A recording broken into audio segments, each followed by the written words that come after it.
Hi, David. If you can hear me, can you do a quick audio visual test for me? Yes, I can hear you. Can you hear me okay?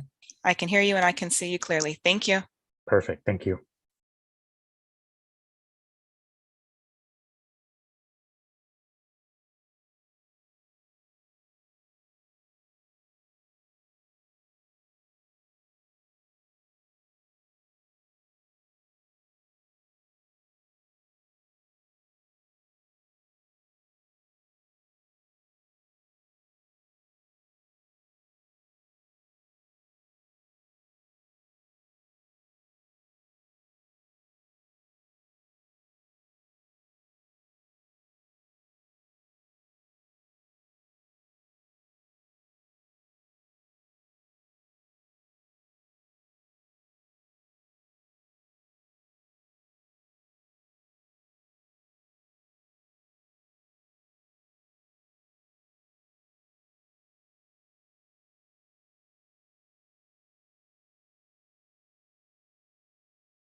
Good afternoon, Member Shu. Good afternoon. I'm glad things are working well. Yes, things are working well. Are you doing video today or just there you are. We can see you clearly. You're muted, but we can see you clearly.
Good afternoon, Member Fletcher and Vice Chair Sanchez.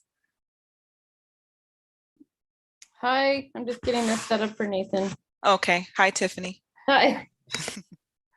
So we are ready when I'm going to walk in his office. Okay, Good no worries. afternoon. We can see and clear you here, Lisa. You're good to go.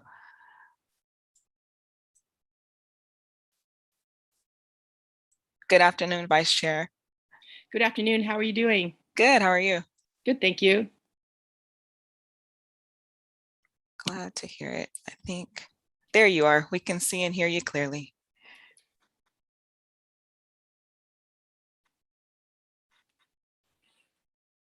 Thank you.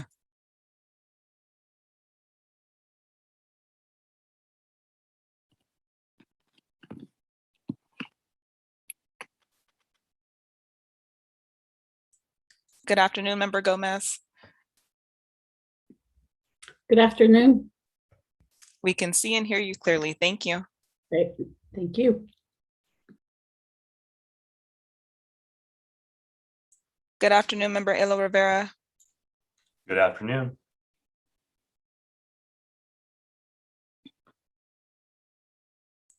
There you are. Okay, we can see and hear you clearly. Thank you.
The chair will be with us in just a couple of minutes. She's finishing up another meeting. Oh, it looks like she just joined.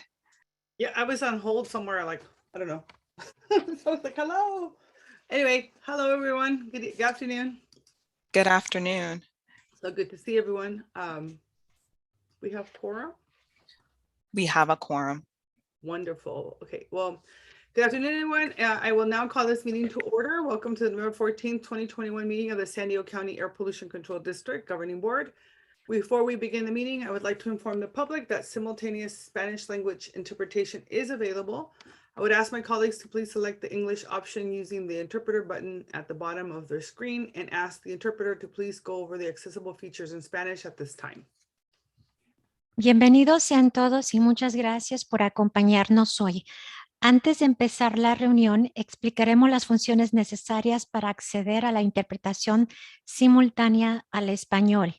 Si están utilizando su computadora portátil o computadora de escritorio, favor de localizar el icono con figura de globo en la parte inferior de su pantalla cuando este aparezca en un minuto una vez que yo termine esta explicación y luego pulsen en interpretación del lenguaje, en inglés dice Language Interpretation, y seleccionen el idioma español. Si están sintonizándonos desde su teléfono, iPad o dispositivo similar, busquen el menú con los tres puntitos en la esquina superior del lado derecho de su pantalla y pulsen interpretación del lenguaje y luego español. Esto permite que escuchen la traducción al español con un 80% de volumen y el audio en inglés se escuchará al fondo con un 20% de volumen. Tienen la opción de apagar el audio en inglés pulsando Mute Original Audio ubicado en el mismo menú donde eligieron el idioma español si lo desean. Muchísimas gracias. Thank you, Madam Chair. Thank you. All right, Madam Clerk, will you please call the roll? Thank you, Chair Vargas. I would like to ask that all meeting participants, including members of the public, please select your preferred language using the interpretation button at the bottom of the screen. This will allow you to hear presenters and participants clearly and prevent interference occurring between the two language channels. Also, before I call the roll, I would like to note for the record that board members Birkbeck Garcia, Martinez, and Whitburn have notified the clerk of the board that they will be absent from this afternoon's meeting. All remaining board members are participating via teleconference. As such, all votes will be taken by roll call vote. With that, Member Bush. Member Bush informed me he's going to be about 10 minutes late. Okay. Member Elo Rivera. Present. Member Fletcher. Fletcher here. Member Gomez. Gomez here. Member Medina. Medina here. Member Shu. Two here. Vice Chair Sanchez. Sanchez here. Chair Vargas. Vargas here. Thank you. Can you give me 1 minute? Give me 1 minute.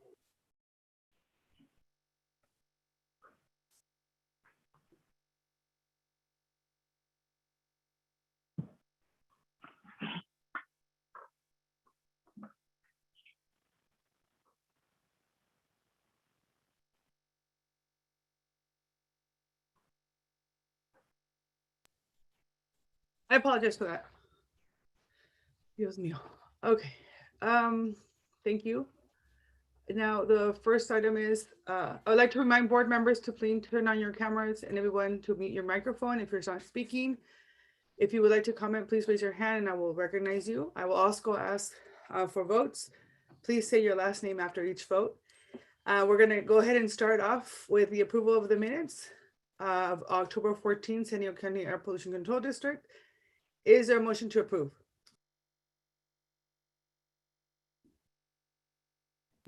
So moved. So moved. All right, so just a reminder, if you could just say your so moved and your last name, because that way we can do it sooner. I'll second the motion of Board Member Elo Rivera Thank you. Sanchez. And I apologize.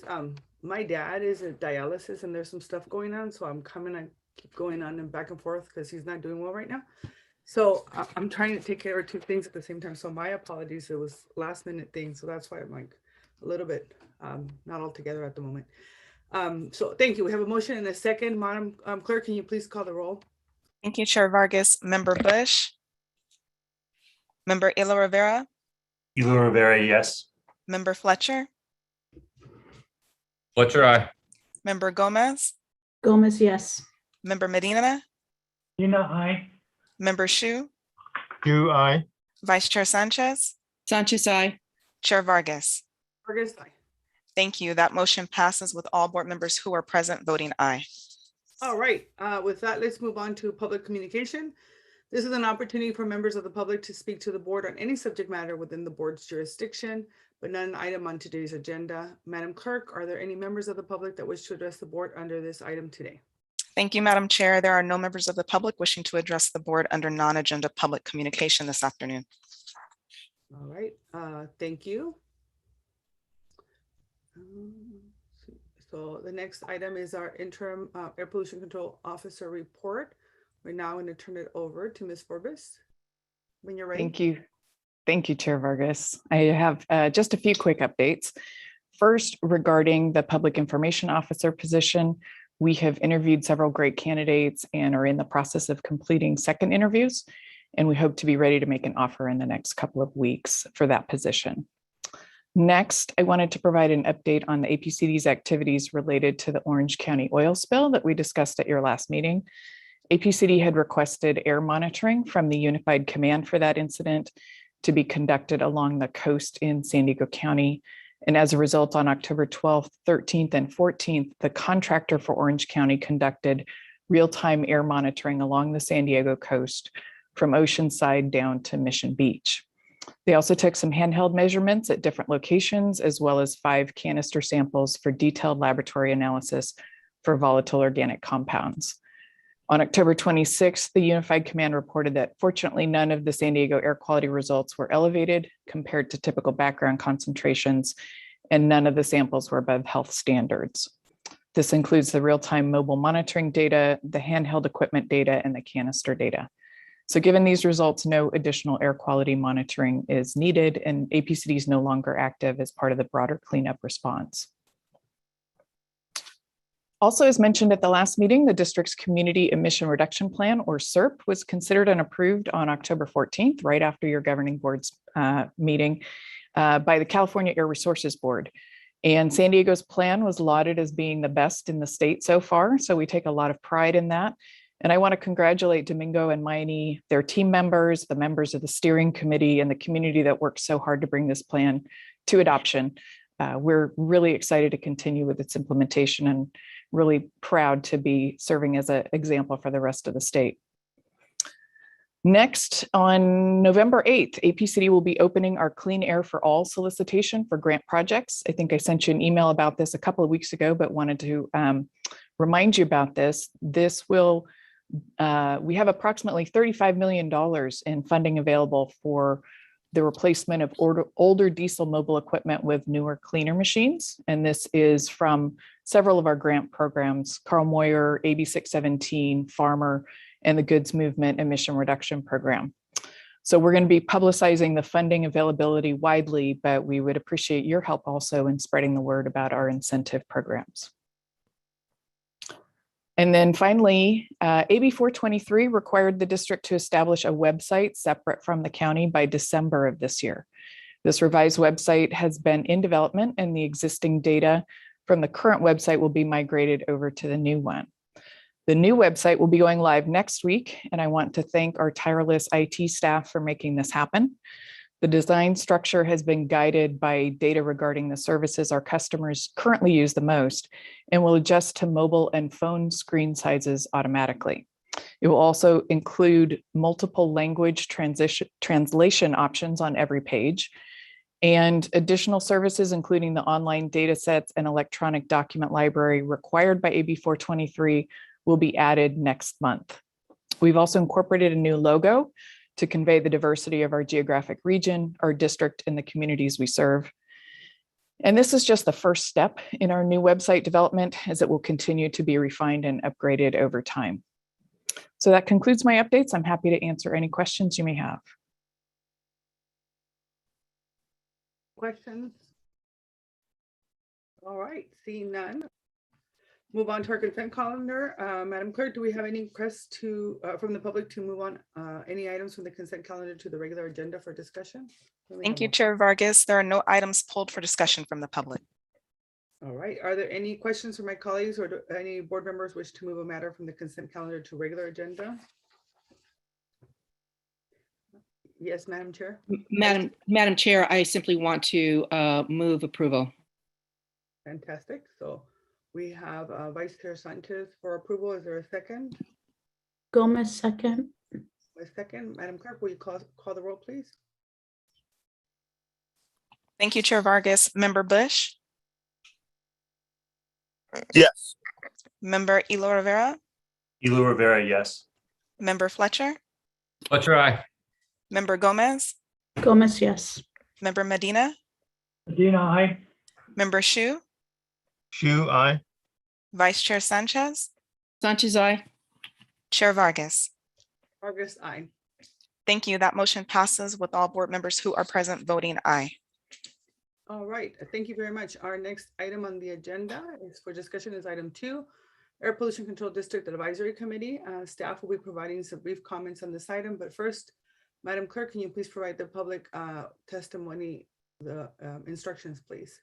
Thank you, Chair Vargas. I would ask those members of the public that have requested to speak on this item to please dial into the conference line now. Using the instructions provided to you, you will have an opportunity to address the board after the staff presentation.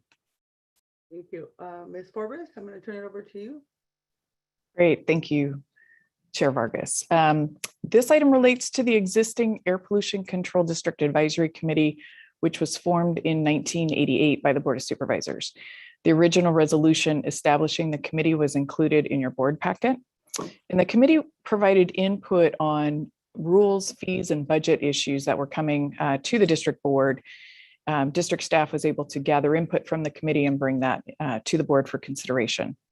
The committee was structured to have 9 members, but in recent years, the numbers have dwindled to 2 or 3 members, and the committee has sometimes had trouble reaching a quorum. For this reason, the state auditor recommended that the prior Air Pollution Control Board seek to fill the vacancies on the committee and that staff ask your board whether the committee should be continued in existence. The committee has not met since January of this year. And so APCD staff is recommending that the committee be discontinued since the governing board now has public members that cover some of the issue areas that committee appointees were designed to represent. And APCD has many more effective methods of obtaining input from stakeholders on these types of issues. And so, for example, we conduct routine public workshops for any rules that are proposed for adoption or amendment. Our budget goes to multiple hearings and workshops, as do changes to our fees. We also hold quarterly meetings with industry stakeholders. It's called the APCD Industry Working Group, and quarterly meetings with Navy stakeholders. So we're able to get input that way as well. And we're having monthly meetings with the Portside Steering Committee. In addition to these ongoing outreach efforts, the district's working on its public participation plan. We'll be coming back to your board on that issue next month. But we're going to further assure that staff in developing that plan works to assure robust public and stakeholder input on these items so that we can bring that feedback to your board for consideration. So for these reasons, staff recommends that the advisory committee be discontinued, and I'm happy to answer any of your questions. Thank you. Thank you so much. I really appreciate that. I wanted to say, well, let me ask Madam Clerk, are there any members of the public that wish to provide any public testimony on this item? Thank you, Chair Vargas. We have received no request to speak on this item. All right. Well, first, I just want to say thank you to everyone that actually participated in these advisory committees. I know that even David Flores from my team was one of the first for a long time. And I wanted to say thank you.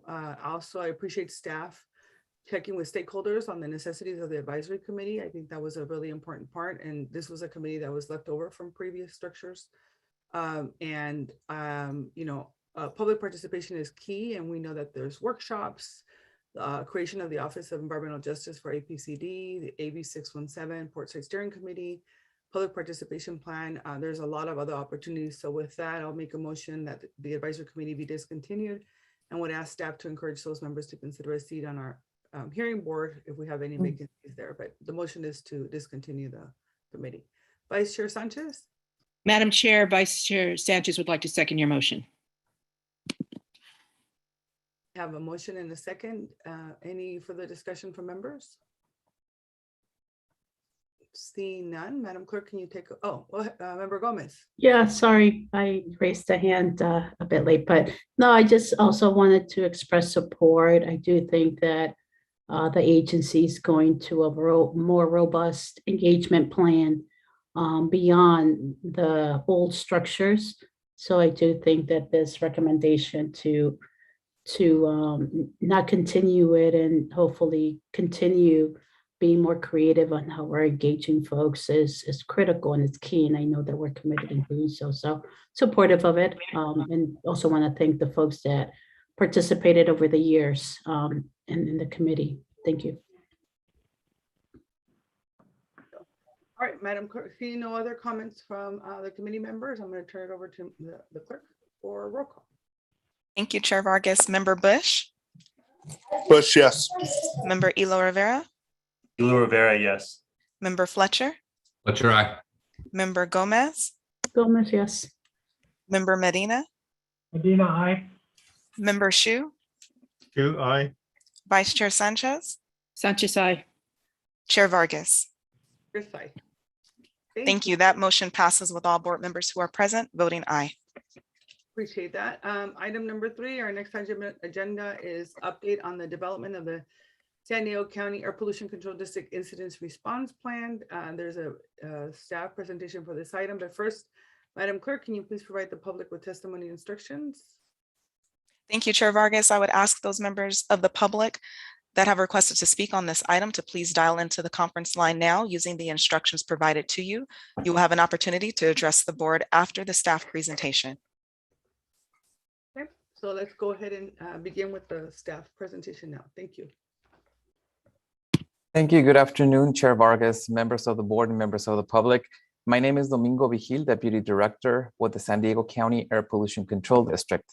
With me is my colleague, Dr. David Soderman, Chief of our Monitoring and Technical Services Division. Today, we will provide an update on APCD's draft incident response plan. The draft plan outlines APCD's response to major releases of air contaminants that may cause adverse health consequences to the public and result in a multi-agency response. The plan also explains how APCD will work within the incident command system to minimize public exposure to air contaminants using APCD's area of expertise. I will now turn it over to Dr. Soderman to continue our presentation. Thank you, Domingo. Next slide, please. Good afternoon, Chair Vargas, board members, and the public. Today, we will review the incident or unified command structure, the incident notification procedures, APCD's current monitoring capabilities, instrument characteristics that must be considered when enhancing our response capabilities, our communication strategy during an incident, actions the public can take to prepare for and stay informed during an incident, and a summary of the workshop feedback. Next slide, please.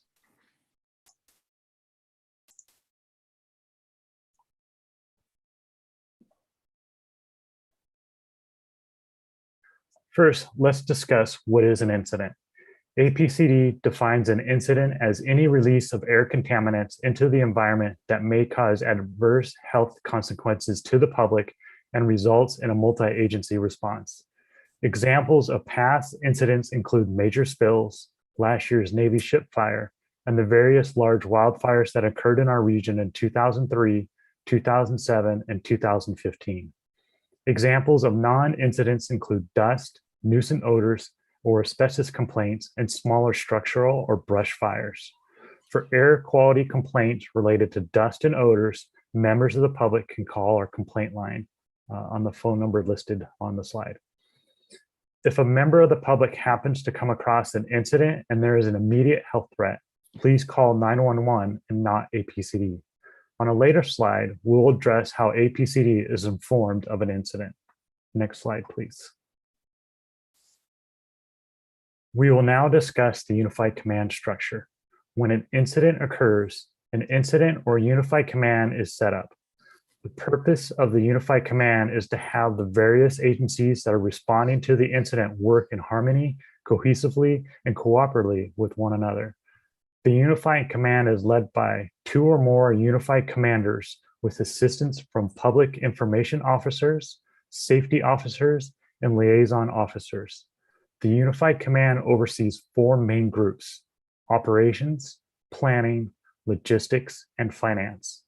Air districts, along with public health agencies, are organized into the Public Health Assessment Unit within the planning group. Who leads the unified command depends on where the incident originates. It will typically either be a federal agency or the County of San Diego's Office of Emergency Services. The unified commander is responsible for bringing in the necessary agencies to respond to the incident, including APCD.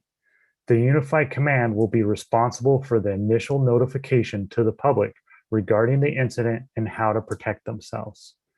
I would like to point out that there are no incidents in which APCD would be the lead agency. In every incident, APCD will be a supporting agency. Next slide, please. APC executive management is available 24/7 to be notified by the unified command that an incident has occurred.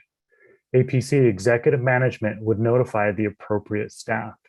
The staff will evaluate the incident information to determine what our response should be and what resources, if any, should be deployed.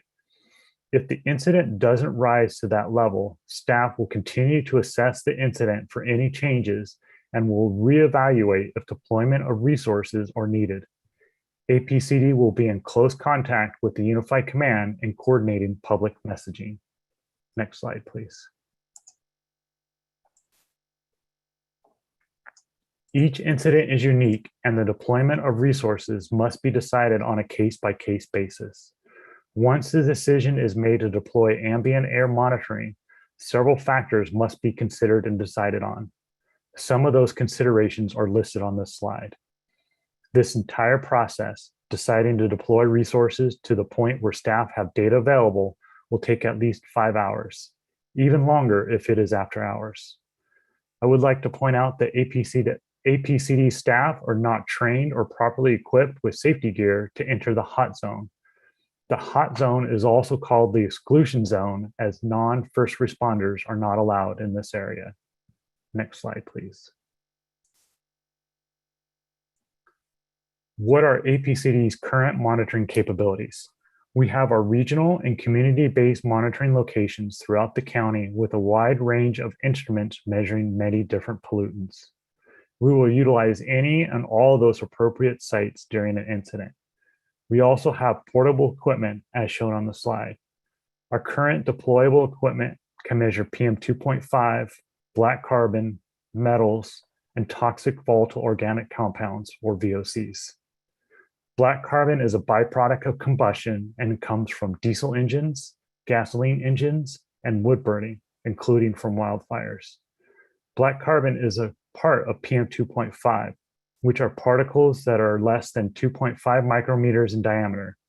For reference, the width of a human hair is between 60 and 100 micrometers. These very small particles can penetrate deep into the lungs and aggravate breathing illnesses like asthma and chronic obstructive pulmonary disease, or COPD. Many metals and toxic VOCs are cancer-causing agents. One thing to know, the black carbon and PM 2.5 data are measured every hour. However, the samples that APCD collects for metals and toxic volatile organic compounds must be analyzed in a lab and will take up to a few days before the data is available. And lastly, we can request additional equipment support from the California Air Resources Board or from EPA. However, since these agencies store their equipment in Northern California, it may take a few days after the request is granted before they arrive in San Diego for deployment. Next slide, please. When deciding on which instruments to deploy or to purchase for incident response, there are several factors that must be considered.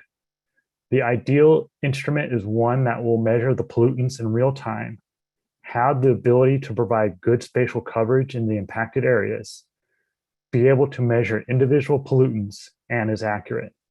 Unfortunately, most instruments only meet 3 of these 4 factors. Deciding on which 3 characteristics is most important is the decision that APCD must decide when planning on which instruments to have on hand for incident response. Given finite resources, we want to make sure that our response and the data it produces meets or exceeds our stakeholder expectation on what our response should be. Next slide, please. During an incident, what is the district's communication strategy to inform the members of the community? All information from various responding agencies will pass their information through the Unified Command, which will disseminate the information to the public. APCD will work closely with public health agencies and will present the data with easy to understand graphs, charts, and most importantly, words. Easy to understand language. This is the one area that APCD has to and will do better.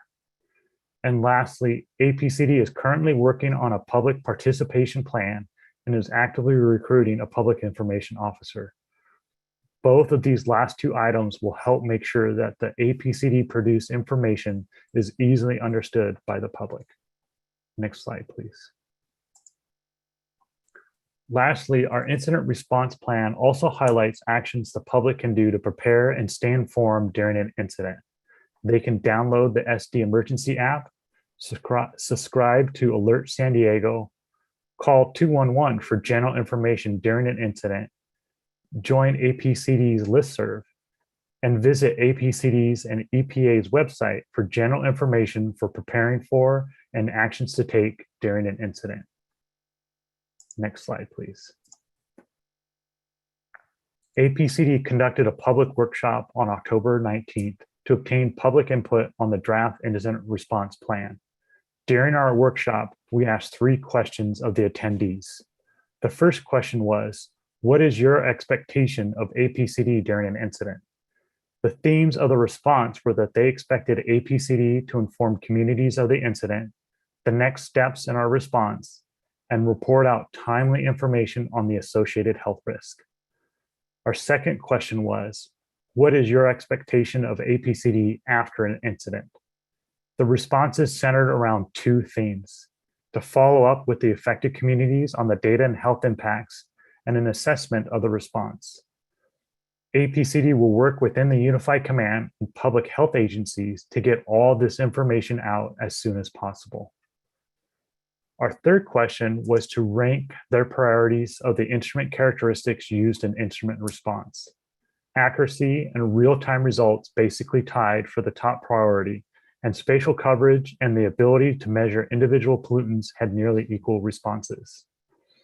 APCD will consider these priorities when determining which equipment to deploy during an incident and if new equipment is needed to enhance our response.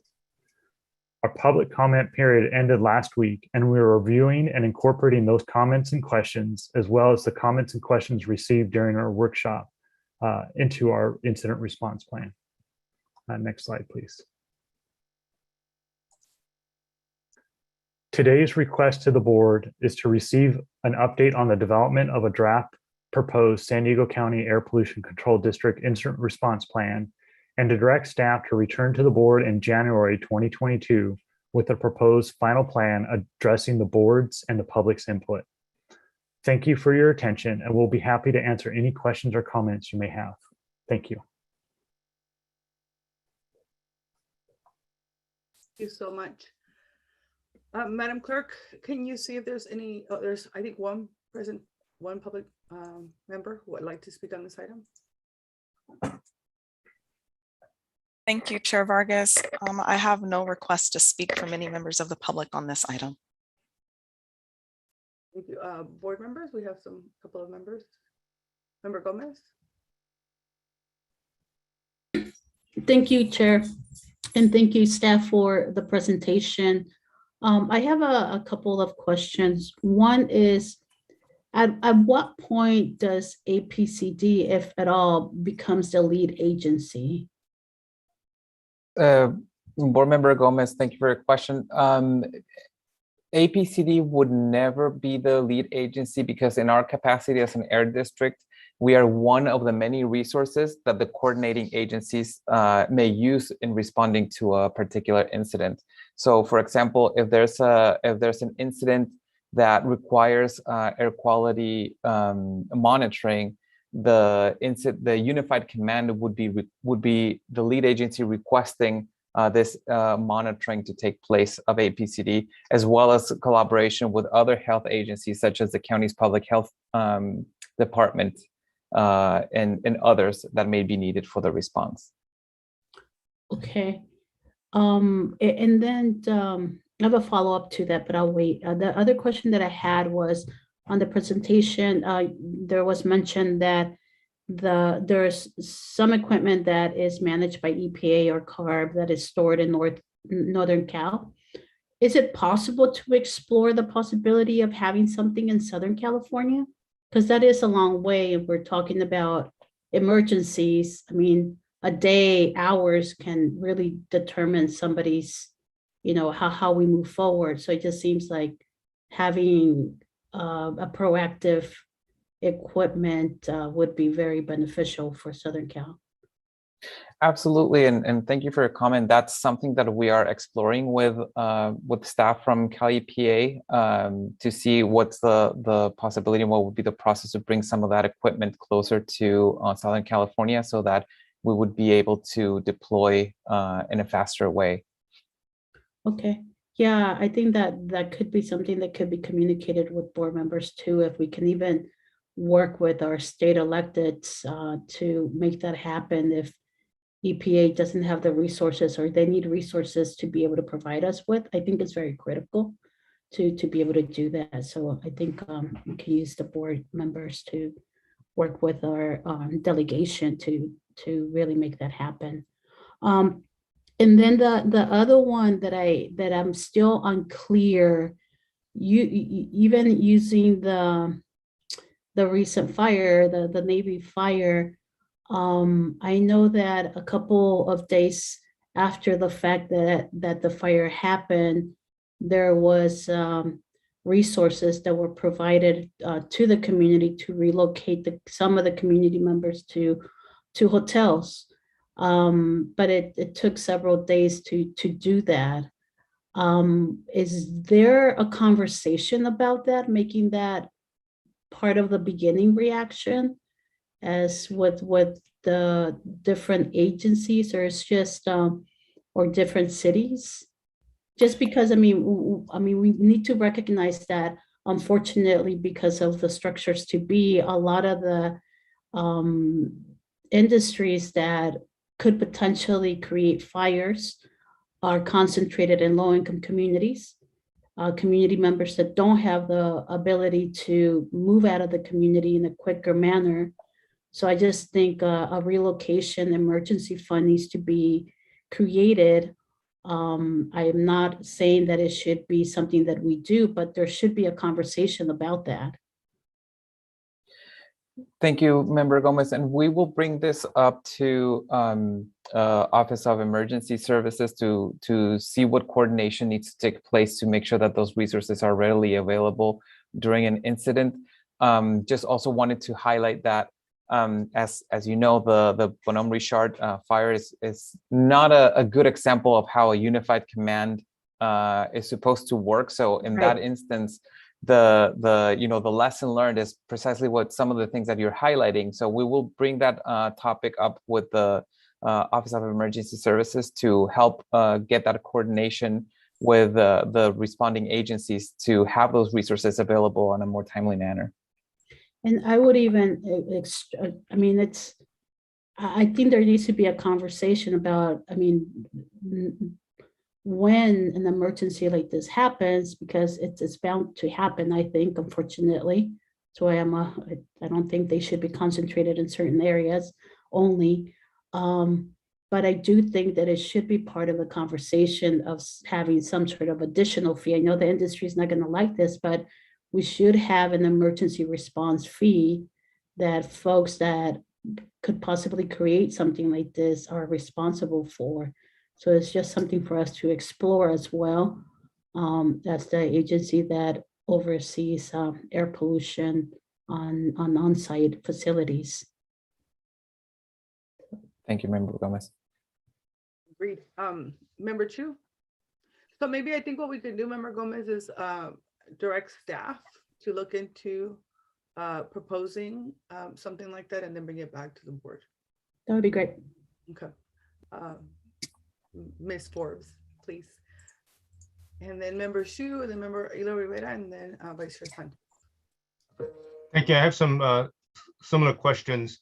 I think David noted that APCD staff does not have protective gear, so that the deployment of some of these monitoring devices, I presume, can't be fully deployed if there is some potential hazard in the air quality where the monitoring needs to take place. Is that correct?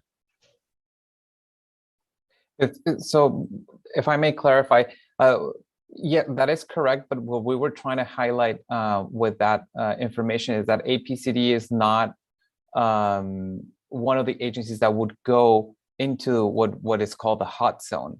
So that's within the purview of a first responder agency. So because of that, APCD is not trained and does not have the equipment to go into the hot zone. But even if we would, we probably wouldn't be allowed because the hot zone is a restricted area only for first responder agencies. Mm-hmm.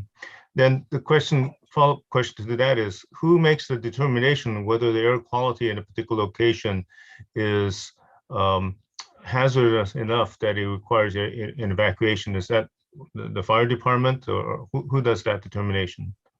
So it would be a combination. When you're operating within a unified command, there is a health assessment unit that works in collaboration with a hazardous incident response team, public health agencies, as well as APCD, and that determination is made in coordination with all those different agencies.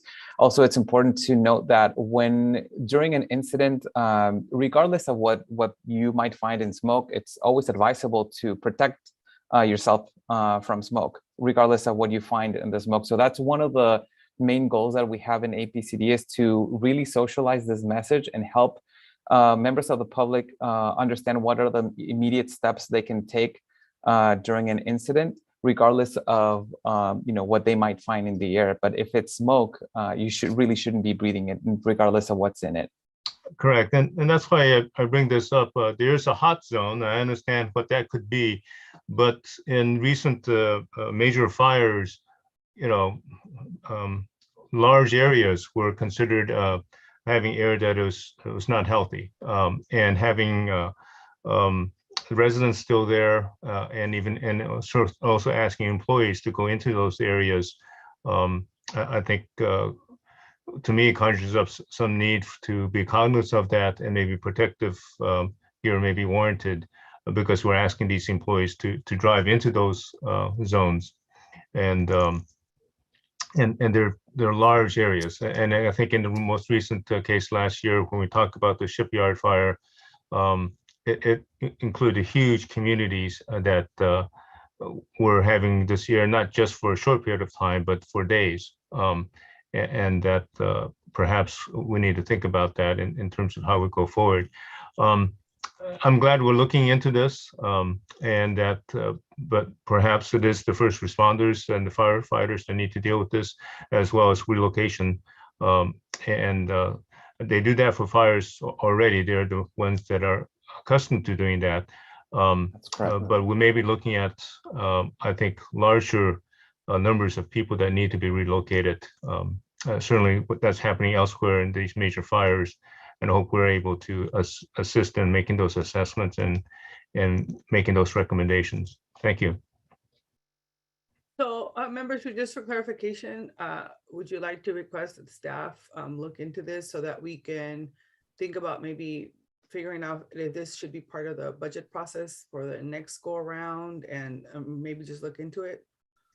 I think so. I mean, I'm not certainly, I have no expertise in dealing with these things, and we're dealing with a new era in terms of air pollution and hazards, so that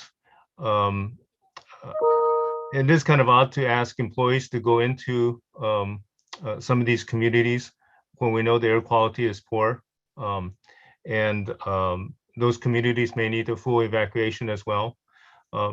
But also these communities need these monitoring devices. And I think Apcd is probably more qualified than firefighters to go into those areas to do monitoring. In the case of what's going on in Carson, just north of us, where there's a pollution of in a irrigation channel, it took a long time for the county of Los Angeles to respond. And I think we should be cognizant of what went on there, and also the lack of adequate response from the agencies that are involved with that. So to me, all those things considered, we should consider that as we improve this incident response system. We'll look into it then. And then just before I turn over to Member Ilo Rivera, I just wanted to ask folks, please don't use the chat for communication, because we want to make sure that everything is recorded. So if you have any questions or anything that you want to ask, let's make sure we're using the process for that. Otherwise, I may miss something, or we're not getting to you or anything like that, but it'll be easier that way. So I would appreciate that. Member Ilo Rivera. Thank you, Chair. Thanks for the presentation here. My mind is kind of on the preparedness side of things with respect to exercises. Understanding that exercises are occurring, understanding that full-scale exercises are difficult to conduct on a regular basis. I also, though, think it's important that we know that the Apcd is practicing, those practices are going well. My coaching background is coming to mind, and we used to say we perform how we practice. So I'm curious, and again, recognizing that there's different types of exercises occurring. Can staff help us understand a little bit more about how regularly those the incident response exercises are happening? Sure, thank you, Member Ilo Rivera. We recently participated in an exercise with the Navy about an incident in one of the submarines. That was the practice exercise, and we are committing to do those more continuously. They don't necessarily happen at a specific with a specific regularity, but we are committing to have those happen more regularly in coordination with a number of different agencies that would be participating in incident response. David, I don't know if there's anything else that you might want to add to that.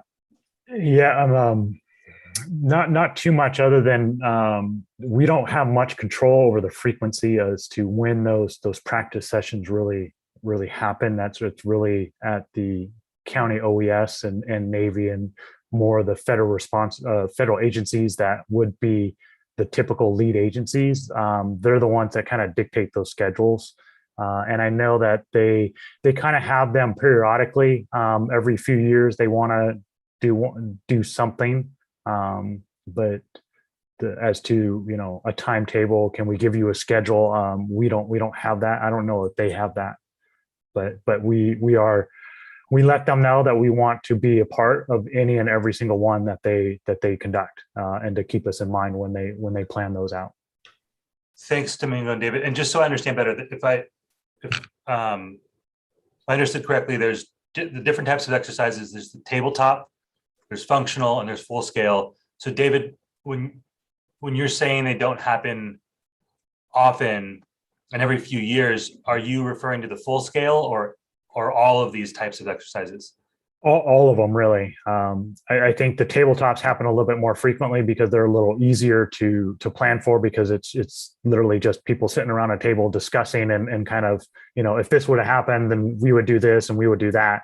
I think the most benefit you get is when you kind of do the full scale, but where you actually plan out and deploy and can potentially ask for volunteers to act as victims. Those don't happen as frequently just because they're a major resource commitment. Understood. And I'm recognizing that it's not in APCD's control necessarily how often these happen. I am concerned that they're only happening every few years. I mean, staff turnover. So it's entirely possible that you could have an important percentage of staff at any given time that's never gone through an exercise. Is that fair? That is a fair assumption, depending upon how fast staff turns over, and that's one reason why most of these organizations usually like to have a lot of that procedures documented, written down, and as new staff come in, they're asked to learn and train, and they have internal training on incident response, but not the and then the less frequent or the multi-agency kind of coordination training. But I think all agencies kind of have some internal training when new staff comes on how to respond to an incident. If I may add too, as part of our commitment to be more proactive in terms of preparedness, we can certainly bring this up and elevate this point to the different coordinating agencies so that we can support more frequent exercises in which APCD can participate. I think that'd be great, Domingo, and I think the input from my colleagues is important here as well. But I know that I would feel much better if the board could be informed of when exercises are planned for, when they happen, and then how they went as well. Those exercises are also a way of us knowing if you all are sufficiently resourced to respond to an incident if and when one occurs. And so the reporting back on again, the planning for, the conduction of, and then like how those actually go. Is that something that you all think you can do for us? And then, Yes. Thank you. Board Member Ela Rivera, I was just going to add that I think we can report back. We're planning to bring this final report back to the board in January. And so we can certainly report back, try and check in with those agencies ahead of time to see what their schedule frequency is, to the extent that they know that, and report that back to the board, and then commit to keeping the board in the loop as those go forward. Thank you, Paula. I'm wondering, and so this will be my last question. I don't want to take too much time here. Do you know if other regions have, MOUs or some sort of kind of documented plan for conducting these exercises? I'm a little taken aback at how kind of ad hoc it seems, considering how important it is. I'm not aware that these agreements are in place for committing to a frequency of these exercises, but we will certainly explore that and bring that information back. Okay, thank you so much, Domingo. I appreciate you all answering these questions. Again, you all have worked very hard on the plan. Obviously, the plan's is super important, but plans are generally executed better when they've been practiced. And that's that you have a limited amount of control over how often that practice occurs. And so to whatever extent, we can be supportive of staff in your efforts to actually get that exercise in. That's, I think, important for us to know. And then again, whether or not after you conduct those exercises, you feel like you have the sufficient resources you need to execute when the time comes. All of that seems super important. Chair, I'm not sure if you're looking for a motion here. Happy to provide one if you are. Yes, thank you. Thank you, Member Rivera. Thank you, Chair. Thank you for your questions. Madam Vice Chair? Thank you, Madam Chair. My question was, as an integral part of the unified response, and in the case of a declaration of state of emergency, would there be an opportunity for applying for reimbursement of any funds expended for the response? I believe so. I don't have all the detail on this. David, do you have more information on this piece? Yeah, I do believe it possibly on some of them. I think, like, for example, the Orange County oil spill, that we were a little bit a part of that unified command. We didn't have a big role, but we were a part of it. There is some, they did mention in some of those meetings about reimbursement of costs associated with that oil spill. So I think for certain incidences and emergencies, there is a reimbursement mechanism, and probably for others, probably not. Like if a major wildfire broke out, I don't know who would be the fiscal responsible party that would reimburse all the agencies for something like that. Would that be part of the plan? Would that be included in the plan, or is that somewhere outside of the plan? That would not be a part of our incident response plan. That would be something that would probably be set up for each incident as part of the unified command. Okay. And also, if I may add, it also depends on the scale of the incident. When, for example, if at a federal agency, FEMA is involved, I know that in the past, in certain incidents, funding has been available to recover costs for agencies' involvement. So that also is a determinant of the availability of funds. Thank you. And I did want to, Madam Chair, point out that there was a member of the public named Lupita Montoya who had asked a question after the public had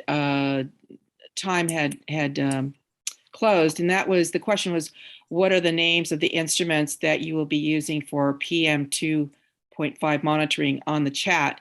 And it does look like that staff replied by saying APCD real-time PM 2.5 monitoring equipment is manufactured from MET1 and is called E-BAM, so EBAM. Yes, I wanted to make sure that was on the record. Okay, yeah, but that's why I'm asking to make sure that people are not putting questions on the chat, because once we start doing that, we're going to have to do it throughout the whole meeting, and there's no way we can manage that. So anyway. Exactly. I just wanted to make sure that that was on the record. It was only one question, and perhaps we can make that clarification at the beginning of the public comment for the item. And I did want to also offer to make the motion, which would be to accept the update of the draft incident response plan and direct staff to bring it back in January for possible approval. Well, there is a motion on the floor that member Elo Rivera made. So if you like, you can make a second to that motion. I make the second, yes. All right. With that, Madam Clerk, can you take the roll? Oh, you know what, Chair, I'm sorry. I actually had a question too. I have to raise my hand. No problem. Go ahead, sir. Oh, well, so, yeah, so wanted to thank staff for their work on this incident response plan. And, you know, as folks have said, is prompted by the shipyard fire in 2020, and that had huge impacts in my community, in National City, the West Side, Barrio Logan, and so many other communities. And so it sounds like what was, I think the reason why APCD took this on, what like in my view, I think was missing at the time was just not hearing from APCD. And so hopefully, you know, looking at the report, that there's now a public communications plan for that. Also, what was really disturbing was some early reports or suggestions from the Navy saying that, you know, this air, that these toxins getting released, that it wasn't toxic, and kind of downplaying the danger. And so I think, you know, part of this is trying to make sure that doesn't happen. So I think this plan really does look, I'm supportive too. It looks like solid plan, collaboration, coordination, communication in public, but I also wanted to hear from staff, how else would this plan have changed our response? Like what would we have, now that we have this plan, what would we have done differently from the July 2020 shipyard fire? And I know we're moving forward and there's not necessarily going to be more incidents exactly like that, but I just like that as an example. Like if there's another shipyards fire, for example, like what would this have changed or improved? Absolutely, and that's a great question, Member Bush. I think that the main thing that would have improved would be the coordination among agencies, because local agencies, as I mentioned earlier, were not brought into a unified command. You know, so with this plan, and not just APCD's plan, but the coordination that has been taking place after the Bonhomme Richard incident, you know, better coordination between the different responding agencies would have taken place. Also, we would have been able to access additional resources from collaborating agencies such as EPA and Cal EPA and some of the federal agencies, as well as the notifications to the community would have been, information would have been more coordinated between all the different agencies, so that the community would know in a more timely manner what is happening, what are the risks, what are the next steps, what should they do. Got it. So is it fair to say that that this would have maybe created more emergency alerts, more clear communications to the public, and maybe more, for example, one of the things that I think the port paid for was stipends for hotels. So maybe there would have been additional resources for that, for example, then, right? Possibly. I'm not exactly sure, you know, how each specific component would have been different. I know that some of the steps that were taken, you know, were the responsibility of a number of different agencies. So, for example, you mentioned the stipends. You know, that would have been something that would have been coordinated through unified command, and perhaps additional resources could have been brought on. But it would be hard to know, you know, each specific component. But we would certainly have been in a much better shape. Right, I understand that for sure, and I appreciate you, you know, because that helps illustrate. And then when I report to my council now, what illustrate better to the public, like, you know, how we could do better moving forward in that specific incident. But I know we're talking hypotheticals, so it's, you know, you can't predict what would have happened in the past. So, but no, I really appreciate you answering that, and I'm supportive of the action. Thank you. Thank you so much. Member Elo Rivera, I think, do you have another comment, or is it just? No, sorry, Chair. No need to apologize. Yep. I'm double checking to make sure everybody gets their fair share. The only two things I wanted to make sure that I don't forget about, and my team can follow up with you on these items, is On the complaint discussion, I think there needs to be a little bit more clarity. Document states that they're not considered incidents per APCD definition. However, community people or folks that deal with constant orders or dust, they may have concerns, and for them, which is when they actually usually file a complaint. And so if there could be additional clarity for the public on what are established protocols for how APCD responds to complaints, I think that would be important. And so if we can outline those steps in the document and on the APCD website, it would be important for our communities. And so just a little bit more clarity. And then on section 3 for participating agencies, the document states that for an incident with air quality impact, the APCD may be notified by an incorporated city. But in the figure showing other agencies' command structures, there's no figure or diagram depicting the city-APCD structure. So if we could include creating a figure on how cities and APCD incident notification occurs, or explains how that occurs in the text of the document, that would be helpful as well. Please. Will do. Thank you, Madam Chair. You're all welcome. With that, I'll turn it over to, let's see, we're not taking a vote. Yeah, we have a motion in a second. Madam Chair, just if I may, and I apologize. And I just want to make sure that in the motion, there's also direction to truly do explore either an additional fee to create a response emergency fund in case of we need to respond to relocation. Well, if we can put it in the motion, or what I had done, I put 2 action items that I want to follow up with staff so that they can come back and report back to the board on, which is the funds for when incidents occur. And the second one was monitoring devices and, member shoes comments. And so I wasn't going to put those on the actual. I'm fine with that. And what I have a list that I put together with my that I will follow up with APCD board to make sure that they can come back and report to us, if that's okay with you. That works with me. I appreciate that. Thank you. Fantastic. All right, Madam Clerk, if you may call the roll, please. Thank you, Chair Vargas. Member Bush? Bush, yes. Member Elo Rivera? Elo Rivera, yes. Member Fletcher? Fletcher, aye. Member Gomez? Gomez, yes. Member Medina? Aye. Member Shu? Shu, aye. Vice Chair Sanchez? Sanchez, aye. Chair Vargas? Vargas, aye. Thank you. That motion passes with all board members who are present voting aye. All right, I'm looking forward to the item being back, bringing back in January and hearing the recommendations. So our next item on the agenda for the discussion is the adoption of proposed amendments to the Rule 1220 Toxic Air Contamination Public Health Risks Public Notification and Risk Reduction.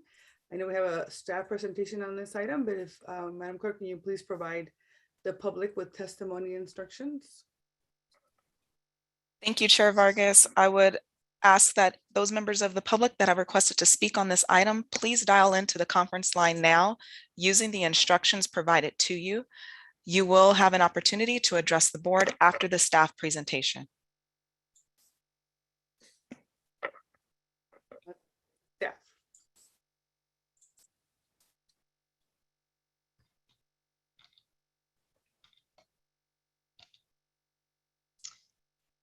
Good afternoon, Chair Vargas, board members, and members of the public. My name is Biennial Luther. I am a Deputy Director of the district overseeing the Compliance and Engineering divisions.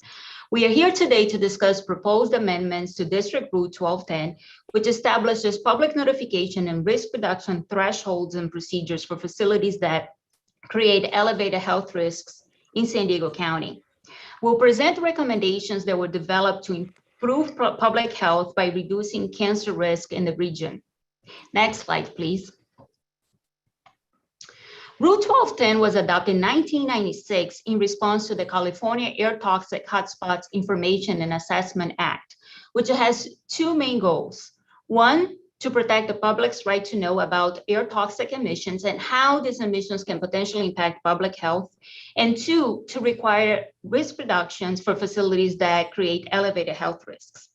District Rule 1210 establishes limits at which facilities must notify surrounding communities of elevated health risks and reduce those risks. It also establishes procedures for public notification and risk reduction requirements. Next slide, please.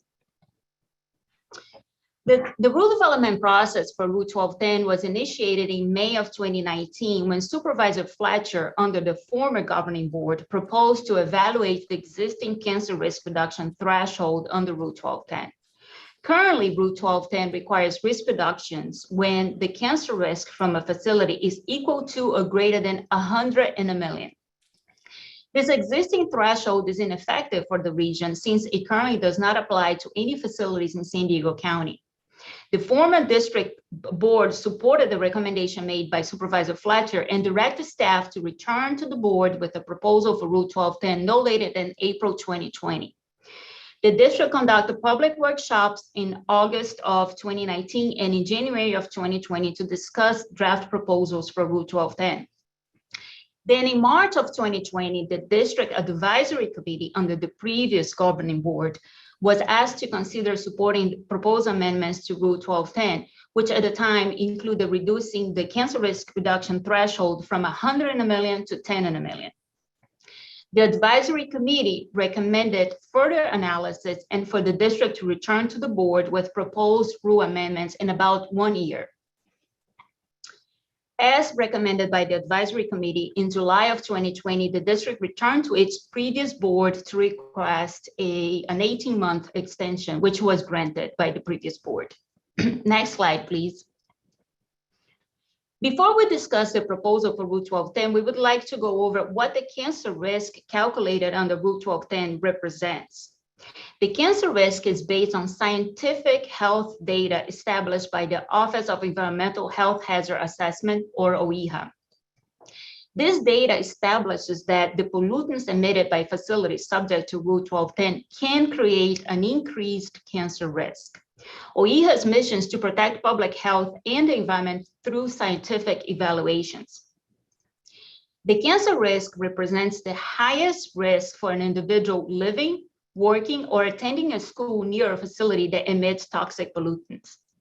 It estimates the probability that an individual will develop cancer as chances in a million.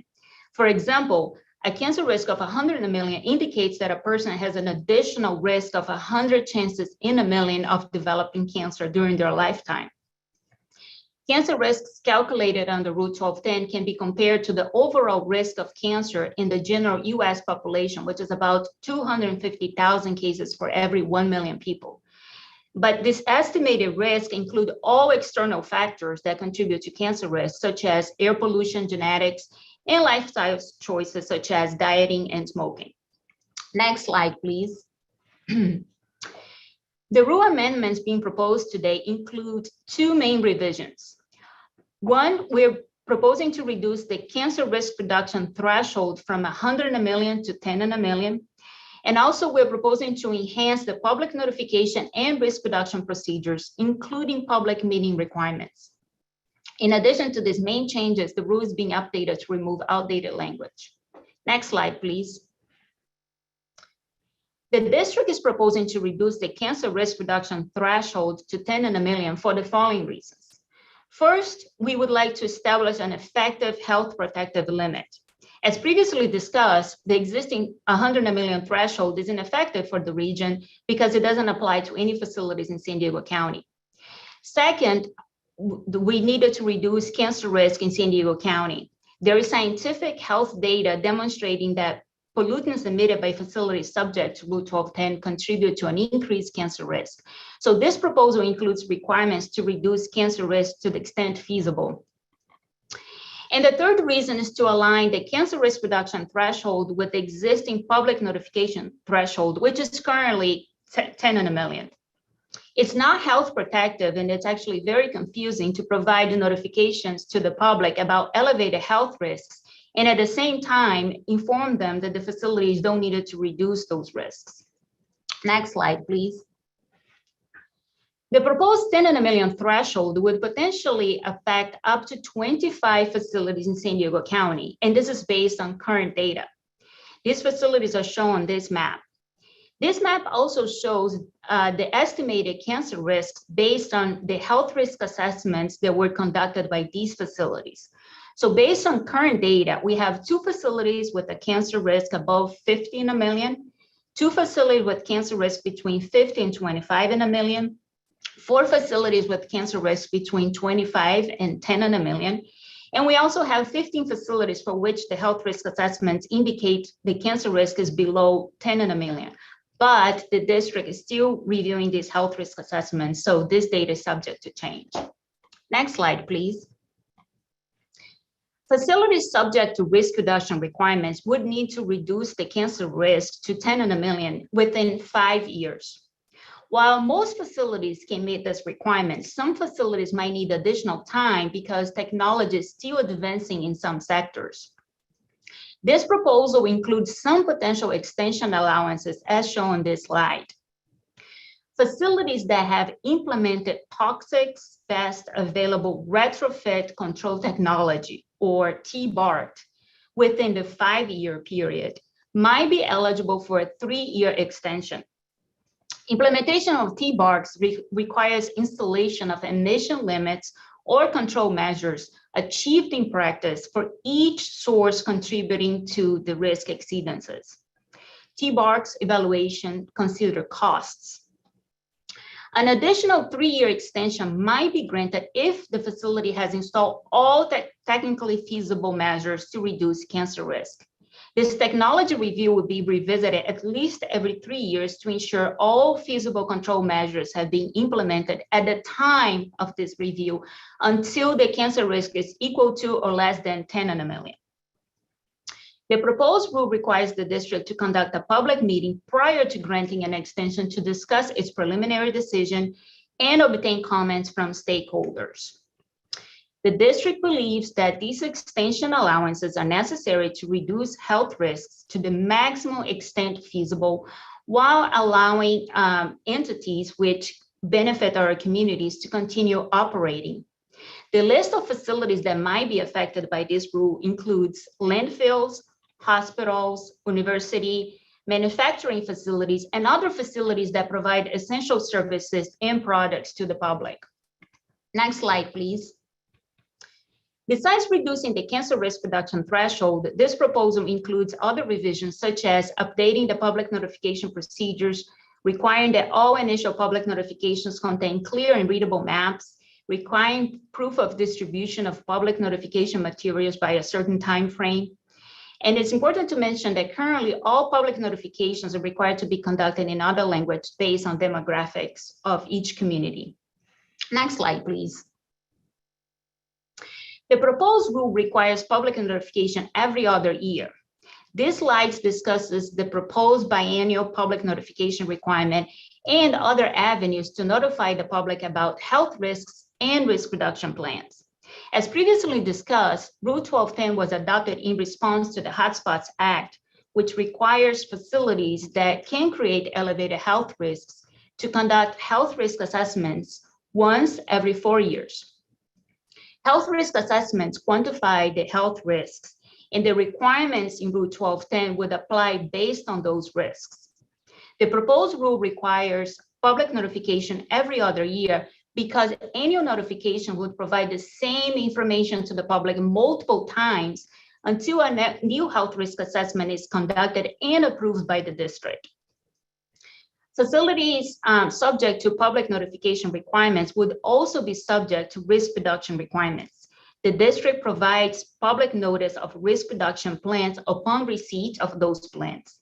Additionally, as required by AB 423, all information related to the Hotspots program will be posted on the district's website. The district will also provide updates related to health risks and risk reduction plans when it presents the annual Hotspots report to this board.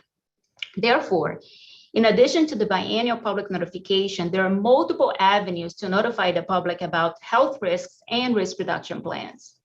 Next slide, please. On July 8, 2021, the district released proposed amendments of Rule 1210 and scheduled a virtual meeting for August 5th. Public meeting outreach was conducted by publishing the meeting notice and draft rule on the district's website and by reaching out to permit holders and about 14,000 email addresses via the district's GovDeliver email subscription service. On August 5th, 2021, the district conducted a virtual public meeting to discuss the draft rule, Spanish interpretation services, were provided during the meeting, and the meeting is available on the district's YouTube channel. There were 32 attendees during the public workshop. 12 comment letters were submitted, resulting in a workshop report that has 85 questions and answers. Next slide, please. Today's recommendation is to find that Rule 1210 proposal is exempt from CEQA and adopt amendments to Rule 1210. This concludes my presentation. Thank you very much. Thank you so much. I'm going to go ahead and turn over to Member Fletcher. Thank you. Thank you, Chair Vargas. And I'm really excited that we're here today to be voting on this proposal. It's been a long journey, and I know even longer for the community members who have been advocating for changes to the toxic hotspot regulation, literally going back decades. In 2019, I first joined the Air Pollution Control District at the time as a member of the Board of Supervisors. And right upon getting sworn in, we initiated bringing this action forward to start this in 2019. And we knew that we had to go lower than the 100 cancers per million threshold. And when you took a moment to realize how much San Diego was an outlier on this policy, it seemed clear that we needed to make a meaningful change to more align with other air pollution control districts throughout California, South Coast, Bay Area, even San Joaquin Valley, who had more stringent standards to better protect the community and the public from pollution. And there's simply no reason that San Diegans should be expected to breathe air that is more polluted than almost the entirety of the rest of the state of California, just because we had never updated our protections. And I was pleased to receive support for this proposal in 2019 and advance it at that point. And I think we have a solid amendment to Rule 1210 in front of us today. We know our 617 communities have long been seeking reductions to toxic pollutants, things that trigger asthma, cancer, and other life-threatening issues. And I think what we're doing today will bring us closer to taking meaningful action to reduce the threat that the public faces. And I am excited to see us move forward and excited to see this come to fruition. It has taken us a bit to get here today, but nonetheless, we're here today, and we have the opportunity to move forward, and appreciate everyone's hard work and support throughout all of the efforts. So thank you. And is that a motion? That would be a motion. All right, well, I'll second the motion, and I also agree with the recommendations to have 3-year extensions to continue this work. And I want to say thank you to Chair Fletcher for leading the way along with the community. This has been so important. Annual progress reports are required by the district already, and so there's a lot of really, I think this is really important for all of us. I believe this is going to help the district to elevate feasibility issues, technology issues, and request for support from the state as well. So I'm going to go ahead and turn it over to public comment, and then I'll come to the rest of our members. Madam Clerk. Thank you, Chair Vargas. We have 12 requests to speak on this item. I will call speakers by the last 4 digits of their phone number. You will hear a notification that your call has been unmuted. At that time, please press *6 to unmute your phone. Each caller will be asked to state their name for the audio record. You will have 3 minutes to address the board.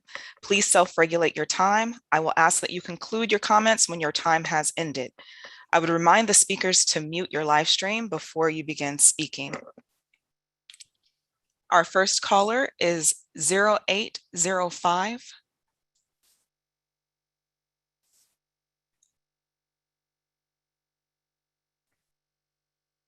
Please begin by stating your name for the record. Good afternoon. This is Diane Takorian with the Environmental Health Coalition. Good afternoon, Chair Vargas and members of the San Diego Air Pollution Control District Governing Board. Environmental Health Coalition is very pleased to have the opportunity to express our overarching support for the proposed revisions to Rule 1210, and we join Vice Chair Fletcher in being excited about the opportunity to support the long overdue revision of the significant risk threshold 10 cancers per million.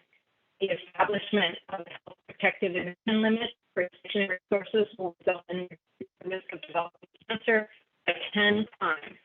It's truly inconceivable that the significant risk threshold was established at a level 10 times higher than the public notification level of 10 cancers per million. As you can imagine, it's confusing and more than distressing for the public to receive notification that they're exposed to harmful pollution levels, but that no action will be taken to reduce those emissions until it gets 10 times worse.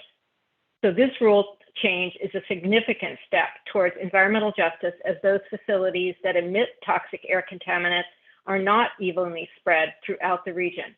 Environmental justice communities often have more than their share of facilities that release these toxics, so the cumulative impact can be tremendous. It's especially important to ensure that each individual facility has minimized its emissions and health risks to neighbors. Public notification is a critical major function of the rule, and the proposed rule improves the public's access to information in several important ways. The addition of public meetings and other strategies to ensure that the public communication is consistently effective and that outreach is robust is good, very, very good, and much improved. That said, EHC is confident that public participation can be further improved and recommends that APCD include it in its public participation plan. Lastly, in order to ensure that the rule actually delivers the health benefits it is intended to provide, EHC does recommend several revisions be made to the rule related to implementation. These are described fully in our letter of October 25th. There are 4. First is increased public notification from biannual to annual. The proposed rule requires notification every 2 years.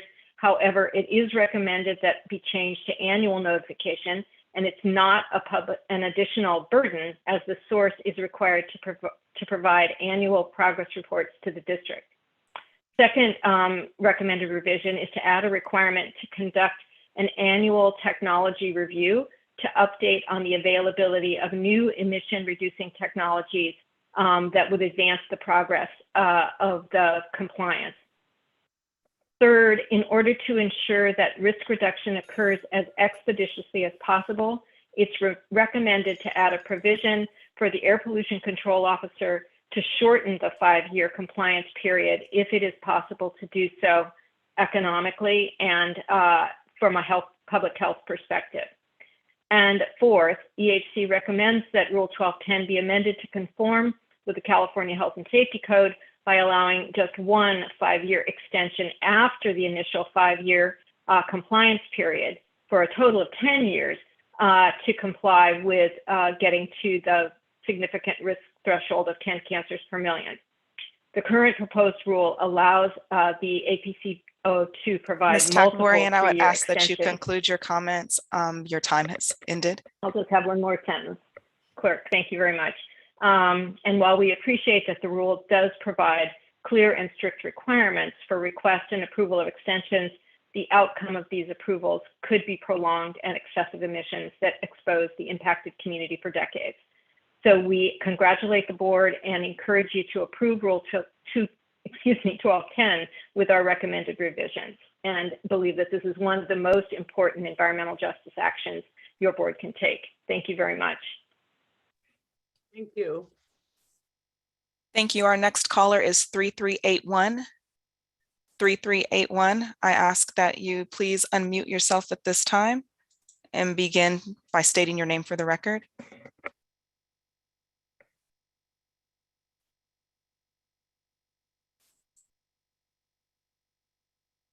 You may unmute yourself or press *6 to unmute.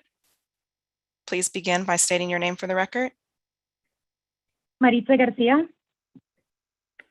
Thank you. Hello, I'm a resident of Logan Heights, as well as a promotora with the Environmental Health Coalition and a member of the 617 Community Steering Committee. I am in strong support of Rule 1210, which will reduce toxic air pollution and reduce the cancer risk in our communities.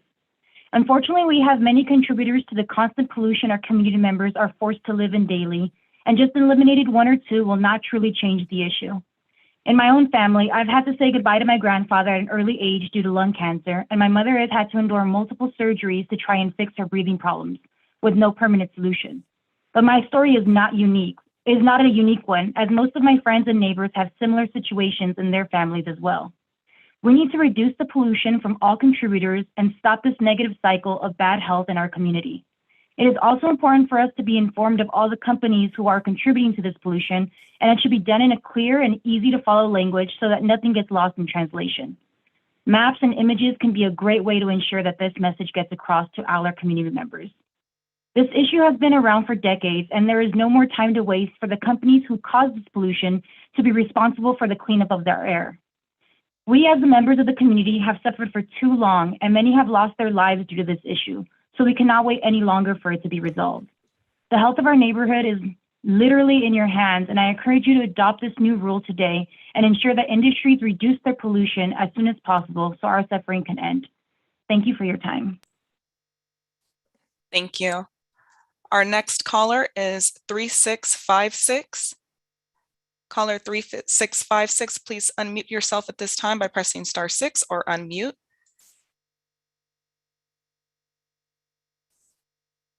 You may begin by stating your name for the record. Montserrat Hernández. ¿Sí me escucha? Yes. Ok. Buenas tardes, soy Montserrat Hernández, residente de Logan Heights, parte del comité ABC 17 y organizadora comunitaria de EHC.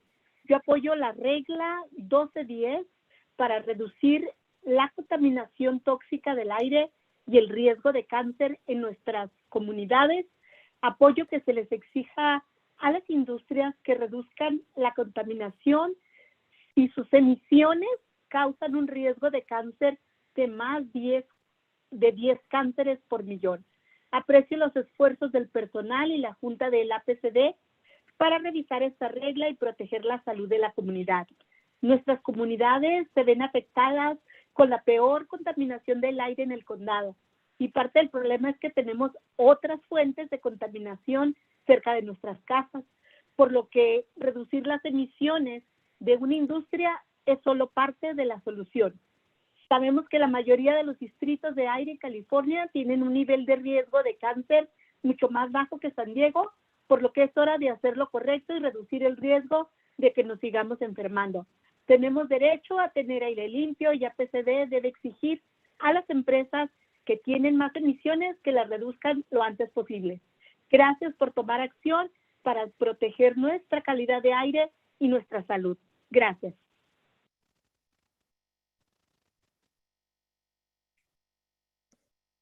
Thank you. Our next caller is 3734. 3734, please unmute yourself at this time and begin by stating your name for the record.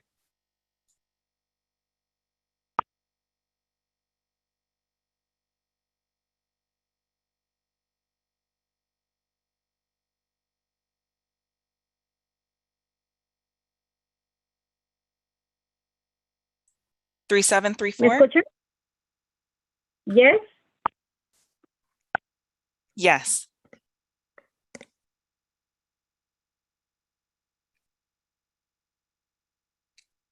It looks like she's muted again. Please press *6. Hello. Hello. Yes. She muted herself again. Señora, Hello. ¿se puede quitar? ¿Puede oír? Sí. Ajá, ya puede hablar. No. Lo que estaba en mute. Ok. Go ahead. Ok, buenas tardes. Mi nombre es Alicia Sánchez. Soy residente de National City y promotora de EHC. Y también soy del comité ABC 17. Yo como residente apoyo la regla 1210, porque así nos ayudaría a reducir el cáncer y el asma, que es muy común en mi comunidad. Así quisiéramos que Apcd ponga una regla para que las industrias que tenemos cerca de nuestras comunidades ya no sigan afectando a los residentes. Ya que aquí en National City estamos cerca de los negocios del puerto y de NASCO, y sabemos que estos negocios están en su lista de los que más contaminan en San Diego, porque generan muchos contaminantes que dañan nuestro aire y queremos tener aire limpio. Por eso, quiero que Apcd les exija a los negocios que más contaminan que deben tener menos emisiones que dañen el medio ambiente y nuestra salud. Les invito a que adopten hoy esta nueva regla y que garanticen que las industrias que reduzcan sus emisiones tóxicas lo más antes posible. Gracias por escuchar nuestras peticiones.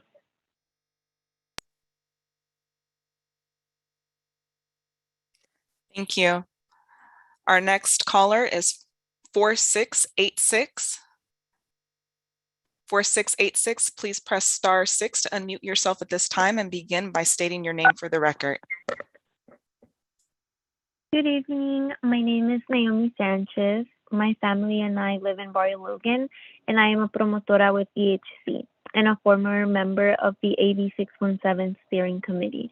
I support the proposal to require industries to reduce pollution if their emissions cause a cancer risk of over 10 cancers per million, because our communities already have many sources of pollution from the highways, the port, diesel trucks, diesel trucks that drive through our streets, and stationary polluters like the ones Apcd regulates. These compromise the health of people living here and those who will be born in it. So we need to make policies that reduce emissions from the most toxic polluters all at once instead of trying to regulate one company at a time. The public has the right to know. Therefore, I support the improved public notification requirements, and I appreciate the addition of public meetings as it will give me the opportunity to ask questions about the health risk and the polluter's plan for reducing them. I also think that all of the schools, libraries, health clinics, and other community gathering places should be notified as well. The community I live in has been breathing polluted air for many years. And though I understand that change takes time, our families are suffering every day. The air here is polluted. Kids, parents, elderly people, and even unborn children are getting sick because of that now. The Apcd should make sure that companies are reducing as soon as they are able to. They shouldn't be allowed to take 5 years to reduce if they are able to do it in less time, and they shouldn't get multiple extensions to reduce their emissions. Thank you for considering this action to protect our air quality and our health. I encourage you to adopt this new rule today and ensure that industries reduce their pollution as soon as possible. Thank you. Thank you. Our next caller is 7200. 7200. I ask that you unmute yourself by pressing *6 at this time, and you can begin by stating your name for the record.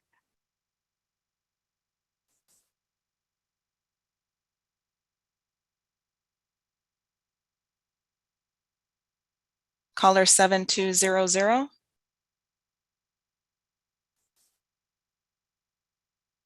Okay, we'll come back to you. Our next caller will be 7315. 7315, please press *6 to unmute yourself at this time. You may begin by stating your name for the record. Yes, good afternoon. Can you hear me? Yes, I can. Excellent. Good afternoon, everyone. My name is Sylvia Calzada. I'm a student of District 1 and have been a resident for more than 25 years of Old Town National City, a Portside environmental justice neighborhood.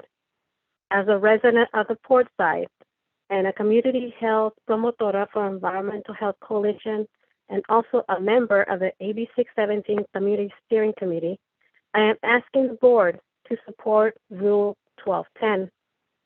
I understand Apcd has been working to help future generations have cleaner air through long-term regional plans to reduce unhelpful pollution levels and develop air quality rules, such as this one being presented.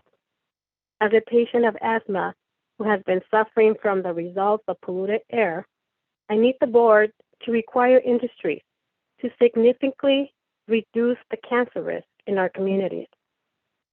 Toxic air contaminants cause cancer or other adverse health conditions even at extremely low levels, and some may accumulate in the body from repeated or chronic exposure, such as it has been happening in National City. Revising this rule can help protect the health of our present and future generations. Our Old Town National City neighborhoods are surrounded by many sources of pollution. If you require one large source of pollution to reduce emissions, multiplied by requiring other many sources, then the effect will be life-changing. Most other air districts in California have a lower cancer risk level than San Diego. Now is the time for our region to do what's right and reduce the risk of sickness or losing more lives to cancer. Please support Rule 1210. Thank you. Thank you. Our next caller is 8105. 8105, please press *6 to unmute yourself. You may begin by stating your name for the record. Thank you and good afternoon. This is Michael Carroll with the law firm of Latham & Watkins LLP, and I'm speaking today on behalf of NASCO. While NASCO is concerned about the proposed significant risk threshold of 10 and 1 million, it is not opposing the amendments as proposed by staff and is prepared to continue its efforts to reduce the estimated risk at its facility. That proposal represents a consensus based on input from all stakeholders and reflects concessions made on the part of all parties, including NASCO. NASCO's decision not to oppose the proposed amendments is specifically contingent on the ability under the current proposal to obtain multiple extensions under specified circumstances. In their written comments and in testimony today, EHC has made a number of recommended revisions to the staff proposal. Among those is a proposal to limit the number of extensions that may be sought if the facility is unable to achieve the significant risk threshold. NASCO is strongly opposed to these proposed revisions and urges the board to adopt the current staff proposal without changes. Furthermore, if the board were to entertain the proposed revisions suggested by EHC, it would be necessary to continue this matter to your next regularly scheduled board meeting pursuant to Health and Safety Code Section 40726, which limits the scope of changes that can be made to a proposed rule on the date of the hearing. These changes proposed by EHC, and in particular, the change to limit the number of extensions that are available, could lead to a facility being forced to shut down, which is certainly outside the scope of the changes that can be made on the fly, as it were, at the hearing. If the board decide to continue this hearing in order to consider the changes proposed by EHC, that action would upset the current consensus, and all aspects of the proposed amendment would have to be reassessed, including the proposed 10 and 1 million significant risk threshold. That would be an unfortunate outcome after the lengthy stakeholder process that has been underway. We therefore urge you to adopt the very health protective staff proposal without any additional changes. Thank you very much. Thank you. Our next caller is 8368. 8368, please unmute yourself at this time and begin by stating your name for the record. Good afternoon. My name is Nancy Cruz. I am a Logan resident and the organizing director at EHC. I'm here today to express my support for Rule Proposal 1210 to reduce toxic and air pollution by reducing the cancer risk in our communities. Air quality in my community is poor, to say the least. We're exposed to toxins from various sources, leading to deadly health complications, including cancer. This rule change is very significant and meaningful in the real world, as it reduces the chances of contracting cancer by 10 times. I was surprised to find out that most of the other air districts in California have a much lower cancer risk level than San Diego. So it's time that our region do the right thing and reduce our risk of getting sick. In addition, strengthening public noticing is key for our community to know where the higher polluters are in our community. Public meetings are a good addition and should be held regularly. Recommendation would be a minimum at least once a year. Finally, we need cleaner air now. Industries shouldn't be allowed to take 5 years to reduce if they are able to do it in less time. And there also shouldn't be multiple extensions to reduce their emissions. We're living in an unprecedented time where public health is centered in the public discussion, which is great, but we need action. This is why I ask you to prioritize our health and vote in favor without extensions.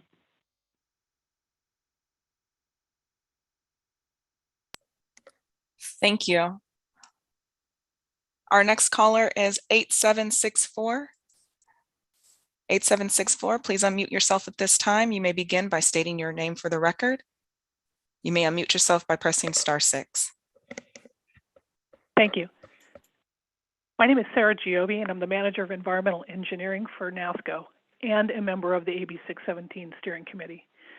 For those of you who aren't familiar with us, we're the only full-service shipyard on the West Coast of the United States and employing over 3,500 skilled shipbuilders. We've been under the Rule 1210 for quite some time and have worked diligently over the years to reduce our emissions from our activities, and we will continue to do so. But NASCO remains deeply concerned about the proposed 10 in 1 million standard because unless there are significant technological advances, and we are not aware of any that are coming, we are uncertain how we will meet this standard. And this is not for lack of trying on our part. Over the years, we've undertaken significant efforts to reduce estimated facility risk by cutting emissions. We've made significant investments in control systems, such as filters for our cranes and VOC abatement systems for our painting processes. We also implemented EPA-recognized practices to reduce emissions from welding. Through a combination of these and other efforts, we have seen our Chrome 6 emissions reduced by 95% and diesel emissions by more than 80%. It's important to understand the steadily increasing conservatism built into the already existing health risk assessment process.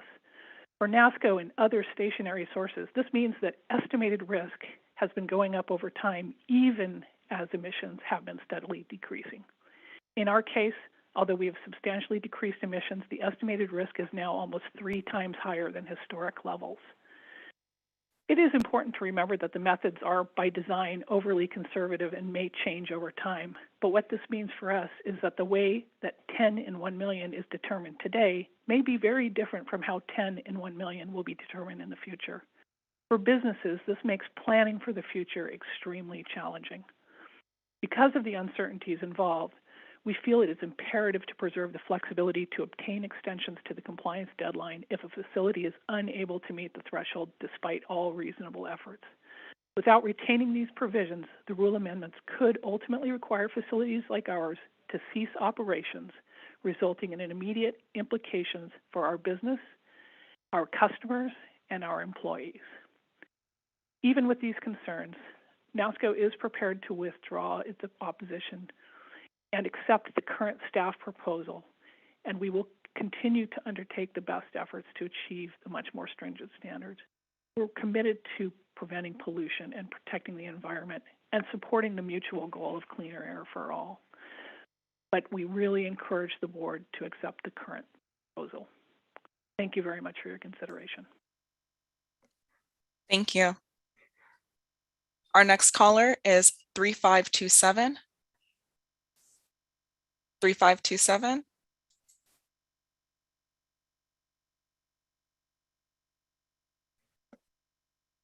Okay. Okay, looks like 3527 left. I have one unidentified caller. Caller, the number ends in 9000, 9000. If you wish to speak on this item, you may do so at this time. We'll go back to 3527. Hi, can you hear me now?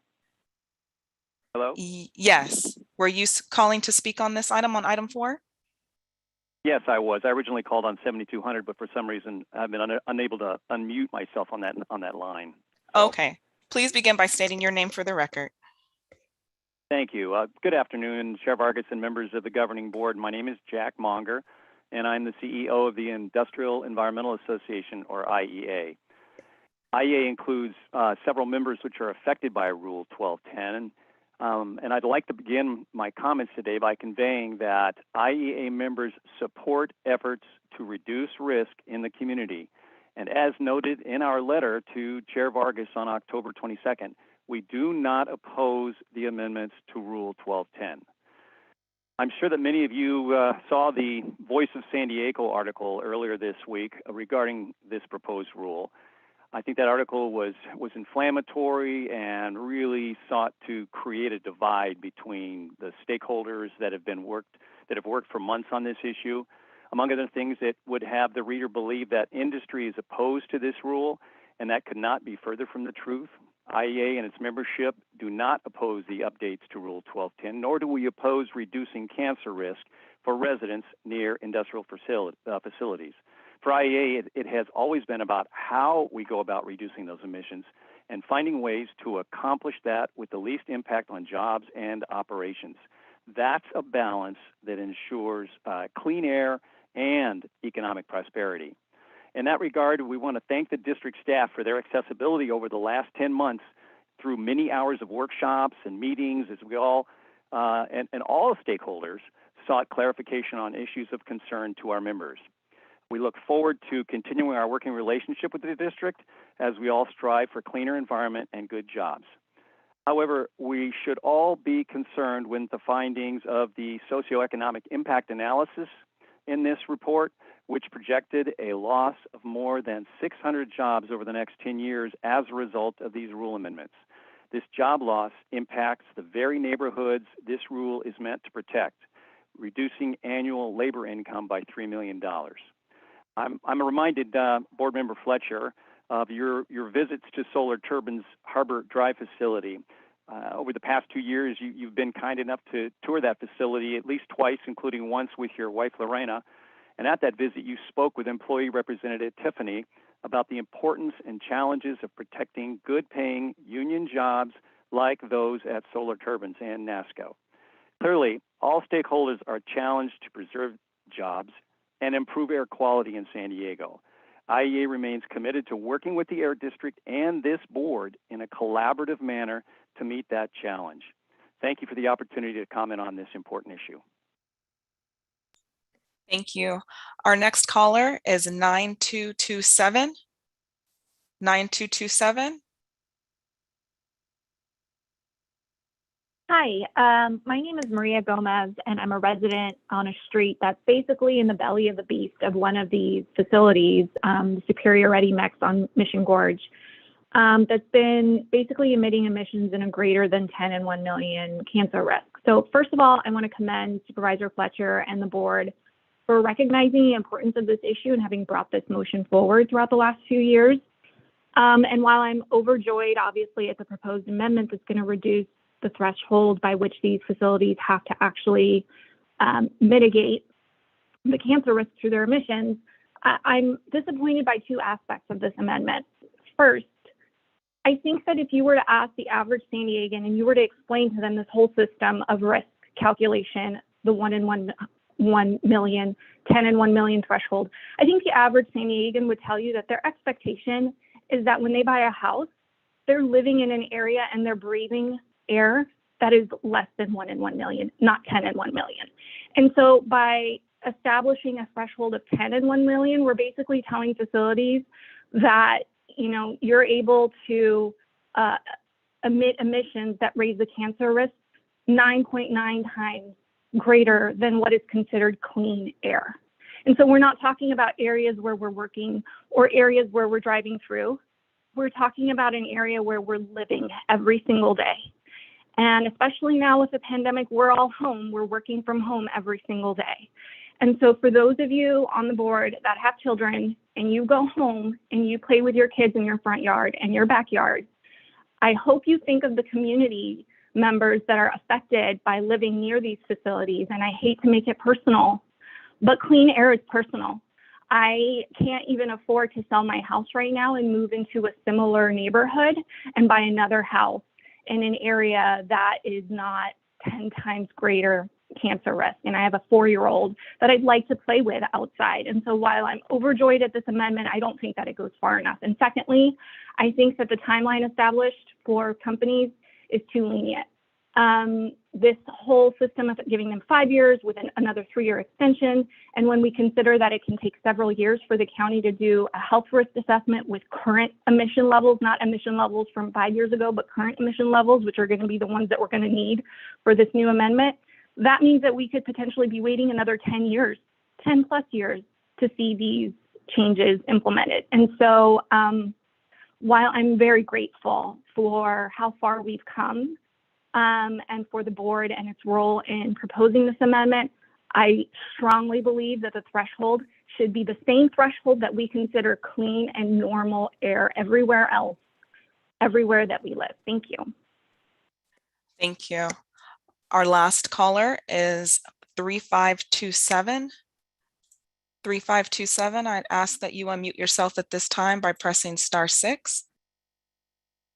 You may begin by Hello? stating your name for the record. Yes. Oh, can you hear me right now? Yes, we can hear you. Hi, my name is Elizabeth. Good afternoon, APCD Governing Board. I am a resident of Logan for 11 years. I'm also one of Environmental Health Coalition Promotoras. I am in support of Rule 1210. The proposal will help reduce toxic air pollution to reduce the cancer risk in my community. San Diego has a high cancer risk level due to many sources of pollution. It's not just from one industry. At the end of the day, we're the ones living here. We're the ones being exposed to the air pollution, so that's why we support the policy, because we deserve to breathe cleaner air that doesn't put us at risk of breathing issues or cancer. I'm also in favor of the public having the right to know and the need for improvement of the public notification requirement.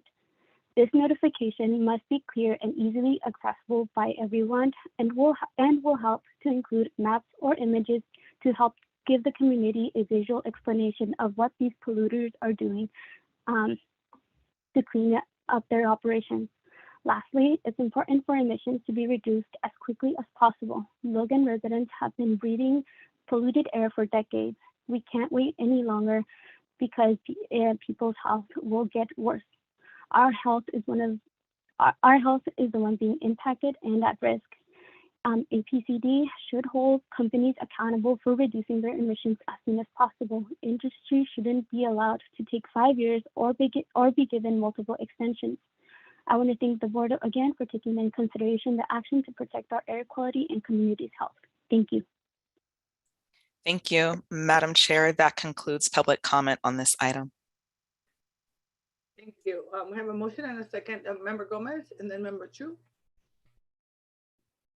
Yeah, thank you, Chair. And I first want to start by thanking staff and bringing forward this update to Rule 1210. I know that you all work very diligently with stakeholders and making sure that you brought something that was reflective of when Supervisor Fletcher brought this forward. I want to start by saying, very, very supportive. But before I go, I wanted just to acknowledge, it didn't dawn on me until I saw the presentation that we're talking about the rule that created this mandate, the right to know, right? And this new board as well. And that rule, right to know, was very much led by the efforts of Environmental Health Coalition back in the day. And now this new board that was created by the efforts that Environmental Health Coalition pushed to reform the board really is full circle in terms of how we're dealing with situations like these. They only happen because of organizations like EHC working along the impacted community to really make real change and address some of these very significant issues. So just really wanted to acknowledge that and uplift the efforts of my beloved organization of Environmental Health Coalition and really acknowledge the heavy work that they've been doing. At times it's never easy. I remember before my time when they were pushing for the right to know, it was very innovative in a lot of the industry that now is in support of this update or opposed of having something like that. But here we are having a more robust and hopefully fruitful conversation and moving us on how do we create a better environment for the people that are living next to industry that is creating emissions because of their operations. So definitely supportive of what's brought forward, but I really just wanted to acknowledge, and I'm glad that the industry is here in support and wanting to be a positive, a good neighbor and really not pushing back. Although I didn't appreciate the remarks of the lawyer that was representing NASCO, because I heard pretty clearly that if we were to make any changes, they would possibly challenge this rule. I think in the spirit of wanting to be cooperative, I just really wanted to push back on that. The piece that I have comments And I wanted to reflect on the testimony that one of the residents, I think her name was Maria Gomez. That's actually my sister's name, but she's not associated to me.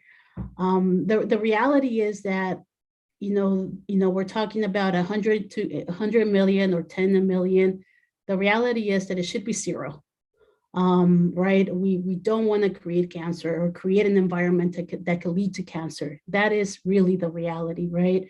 But we're not having that conversation today.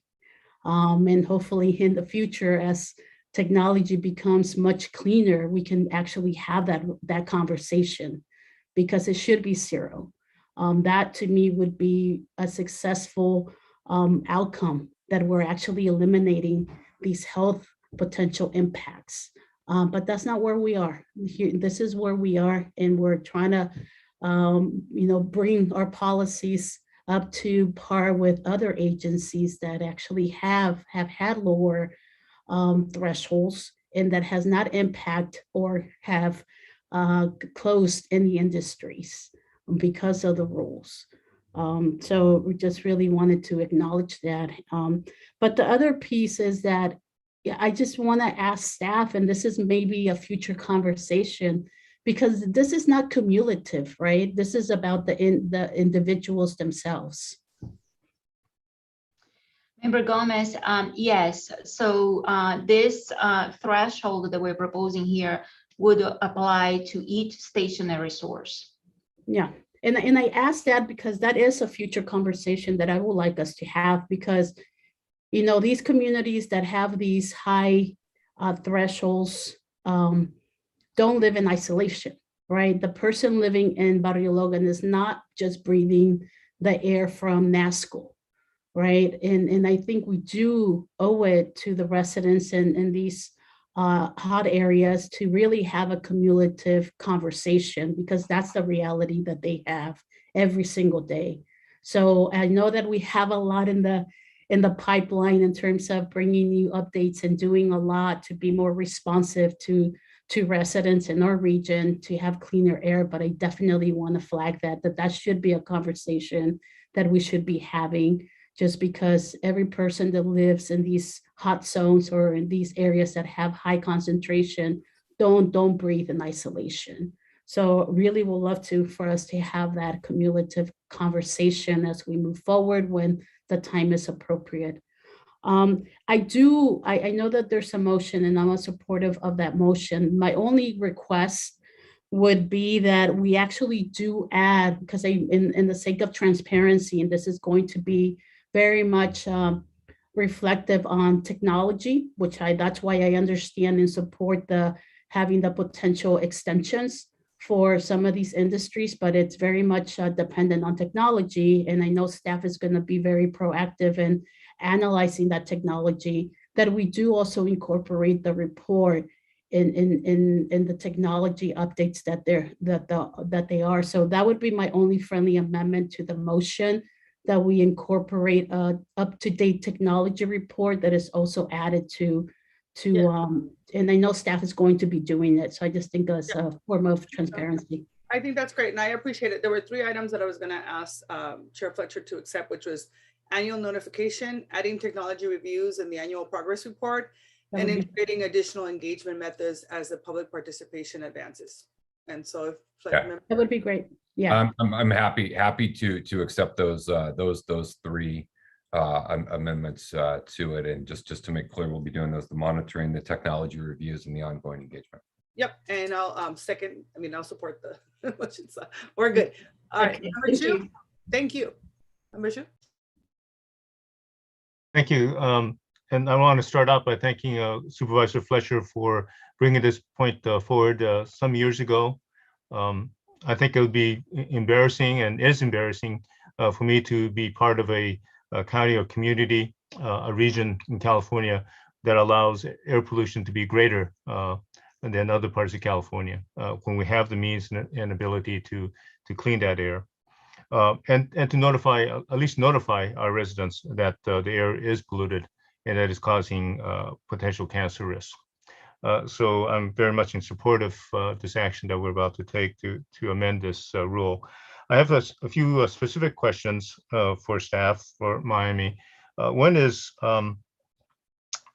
first of all, with one of these polluting sites, what is the average distance from one of these hotspots or polluting sites in terms of an affected community? How far out do we talk about? Is it half a mile, a mile? How far does this pollution take place in these health assessment risk plans?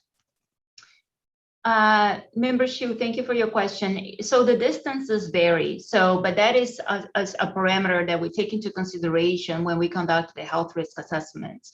So the closer the source is to receptors, to residents, and the higher the risk is going to be. But the distances, really vary from source to source. So if you can give me an example, since NASCO wrote a comment letter to us, what would be how far out from that shipyard are we talking about? How far out may a pollutant be affecting people? So, a facility like NASCO is surrounded by, residences and other business. And so I don't have the specific distance as to how far they are from the nearest resident, but I can certainly look that up. But it would certainly it's a very important factor, the distance, when we are calculating these health risks. And then the follow-up question to that is: do we have sites, hotspot sites or polluting sites that are in excess of 10 cancer risks per million that are overlapping? In other words, that are close together within our region? Yes, we do have some sources that, as shown on the map that we had on the presentation, we do have sources that are within the same community. So just to be clear then, in my mind, if I live in an area that's overlapped by several sites, my cancer risk, even if it was 10 per million per site, my total cancer risk may be 20, 30, or 40, depending on how many overlapping sites are next to me. Yes, I mean, so this rule does not specifically address cumulative risks. But, we have started some discussions with regard to how to address that under the community emission reduction plan, for example, and we are talking to the California Resources Board to identify what avenues we can take to address cumulative risks, not only from stationary sources, but also from mobile sources and area sources. So we acknowledge that this is an area that we need to explore further and develop some solutions to address it. And we have some communities in our region that have been identified by another tool from the state called the Cal Environmental Screening. I'm sure you're familiar with that. Do we have some of these sites that are within the high polluted areas of the state, maybe in the 85 or 95 percentile or higher? Yes, based on current data, we do have at least 2 sources that are within, the Portside community, which does have elevated scores. Correct. So this is going to affect the rule, but I hope that at some point in the future that this agency, APCD, makes these considerations, particularly in terms of pursuing the permit process, notification process, and means to mitigate or abate when we have these overlapping areas of concern, overlapping cumulative effects, or if it's in a Cal Environmental Screening. So to me, this is maybe an operational issue that APCD can take into account, knowing that residents in those areas are particularly highly affected by these pollutant sites, and that operationally we should maybe provide some prioritizing in terms of making sure that notifications are given and that we don't fall behind in terms of making these rules apply to those sites. To me, that's just a comment, and maybe that can be taken up by operational means at a later time. My last question is, with the 3 amendments that have been proposed in this motion, and this is a legal question, do we have to extend the notification process, public process, in terms of, it was suggested by one of the comment letters that if we do anything other than what is being proposed by staff, that we have to extend the time for public comment. Member Shu, I will let council address your question, but first I'd like to get the motion clarified. I would like to understand exactly what was recommended by the board in the motion. You want to? So The motion was to accept, and then we added, in addition to that, to the motion, we were adopting the amendments to Rule 1210, including from biannual to annual notification, adding technology reviews in the annual progress report, and integrating additional engagement methods as the public participation advances. Got it. Thank you for that clarification, Chair Vargas. With that, I'll let council respond to Member Shu's question. Hi, thank you. For the record, Reagan Zavala County Council on this matter. You would not have to do a rehearing to make those proposed changes as long as those were part of some of the discussion that you've previously had while workshopping these issues, which I would ask Paula to confirm, but my understanding is those were already items under discussion. So yes, I think that those items have been discussed previously as part of the workshop process. There's language in the health and safety code, what the speaker had referred to, that requires it to come back if it substantially changes the nature of the rule. And so it looks like our other council has his hand up. Yes, I was going to go where Paula is going. That standard was referenced by a section number, but the substantive standard is whether the change would substantially change the meaning of the rule. And it's my opinion that these three changes do not. Annual to biennial is a small change, not a substantial change in meaning. Additional public engagement is consistent with the general thrust of the rule. And the review points for technology aren't explicitly dated in the rule, but it's very clear in the rule that the intent is to look at that, and the health and safety code provides the APCO the authority to, if technology changes and new controls are available, to not only require them going forward after a plan or after a 3-year extension or after the first 5 years, but to require that plans be revised and progress accelerated if new technology becomes available. So those three changes are not going to trigger a requirement for a delay, a second hearing, or additional opportunity for public notice. Thank you for that clarification. One last point I want to make is that one of the comments we received was that an applicant wanted almost like an automatic extension if they can't meet the 5-year time span of making corrections. To me, that's really making a mockery of the 5-year time span. 5 years is a long time.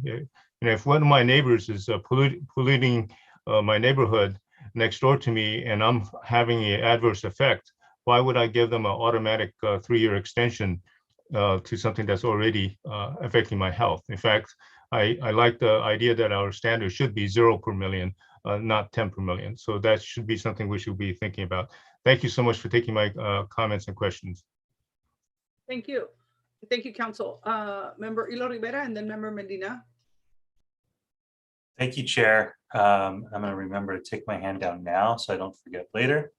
And thank you, staff, for all the work that you've done on this. And then a huge thank you to the advocates who've been working for so long on this, especially those of you at EHC. As Member Gomez referenced, your work on this has been critical. Lowering the threshold here is just something that we have to do for all the reasons that y'all have mentioned. We need to do this. I want to acknowledge that there can be economic impacts here, but I think it's important also to acknowledge that those of us who are here at APCD on this board, some of us wear multiple hats, and in this role at APCD, we're regulating air quality, and that's exactly what this rule is meant to do. other entities like municipalities are better suited to address the economic development impacts.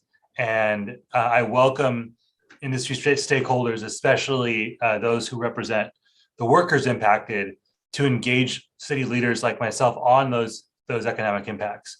There is, just as there's an economic cost regulation, there's also a cost to people's health and well-being if we maintain the status quo. And that can be more difficult to quantify, but there's a societal benefit to preventing illnesses like cancer and asthma. Those have been ignored for too long, and that can't happen anymore. And so I'm really proud to see APCD stepping forward in the way that we are here. At City Council, I often try to say that addressing the climate crisis is too often viewed as a sacrifice, and we too often focus on the things that we are needing to change, but that there's a ton that can be gained from addressing issues like climate change and pollution as well. There can be not only the health benefits, but also economic benefits as well. So I think that applies just as much with air quality as it does with the climate crisis overall. I encourage the members of the public who are concerned about economic impact to engage me and my colleagues here in those spaces where we are better suited to help account for potential economic impact. But here today at APCD, our job is to make sure our air quality is as good as possible. I'm proud that we're doing what we can today in order to take this important step forward. I think we can regulate safe and healthy air and maintain economic vitality, and I'm happy to support this rule. Thank you, Chair.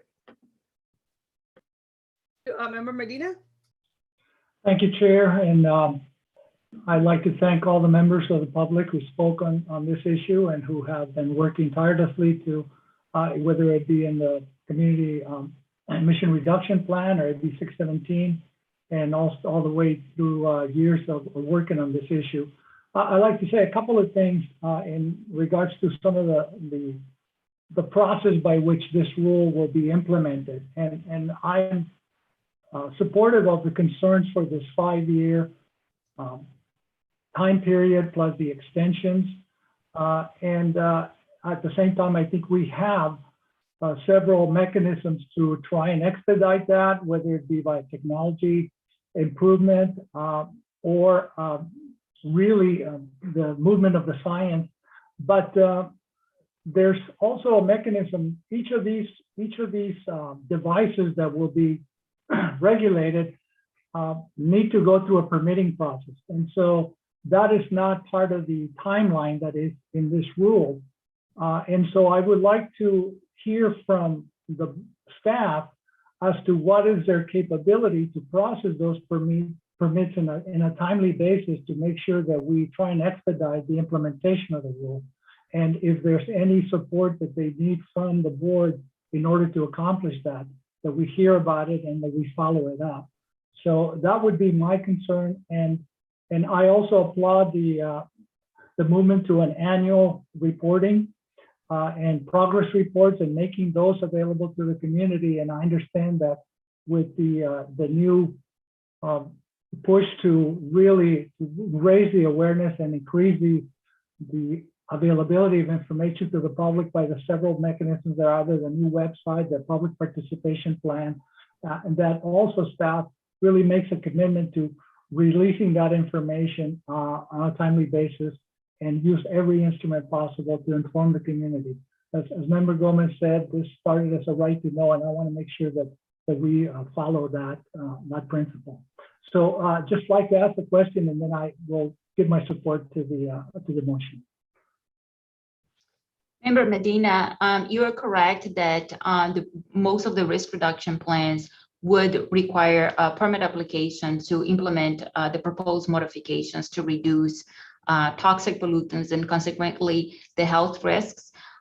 We have added 2 positions to the engineering division to be prepared for the additional workload, but also, based on current data, these 2 positions would be sufficient, but that's also something that we are looking at for the next budget cycle. because as you mentioned, we want to make sure that we are prepared for the additional workload. And certainly we will prioritize these applications to make sure that they are approved on a timely manner so that we can start the risk reductions as soon as possible.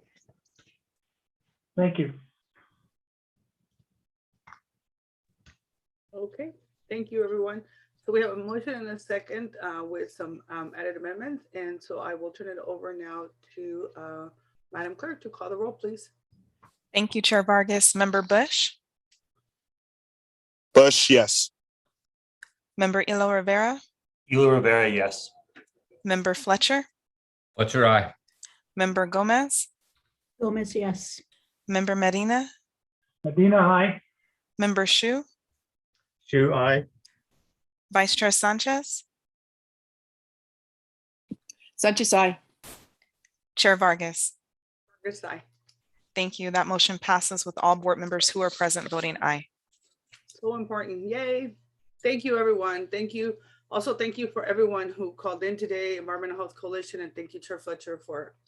Thank you, Member Fletcher, for moving this forward as well. Our item number 5 is our final agenda item for discussion, resolution supporting the County of San Diego development of a framework for a regional carbon sustainability plan in partnership with the University of California, San Diego School of Global Policy and Strategy. I'm going to have Board Member Shu introduce this item. Member Shu. Thank you, Chair Vargas. So the County of San Diego is moving ahead with a number of actions to reduce greenhouse gas emissions, to improve its hopefully general plan as well as climate action plan.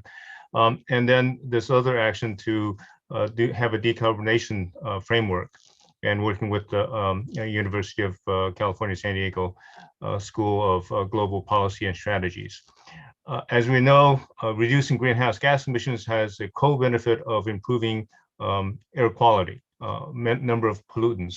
And because of that, I believe that that is something that this organization, that Air Pollution Control District, can weigh in on and to support the county's actions to have this decarbonization framework.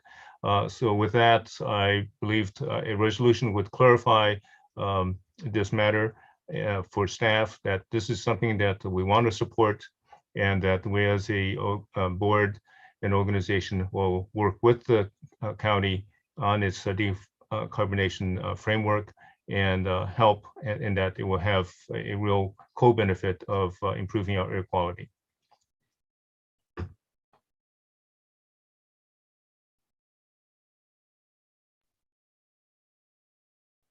Thank you, Member 2. Madam Clerk, are there any public testimony on this item?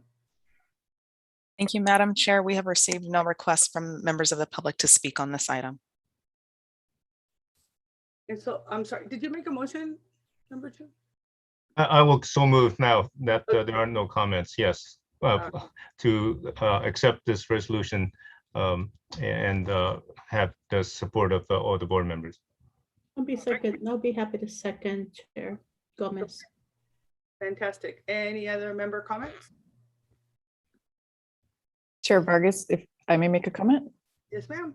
I just wanted to thank Member Shu for the resolution and let the board know that district staff has already connected with the county on this task force, and we're excited to get to work on it. So we thank you for the resolution. Thank you so much. All right, so we have a motion by Member 2 and a second by Member Gomez. I will now turn it over to the clerk. Thank you, Chair Vargas. Member Bush? Bush, yes. Member Ilo Rivera? Ilo Rivera, yes. Member Fletcher? Member Gomez? Gomez, yes. Member Medina? Medina, aye. Member Shu? Shu, aye. Vice Chair Sanchez? Sanchez, aye.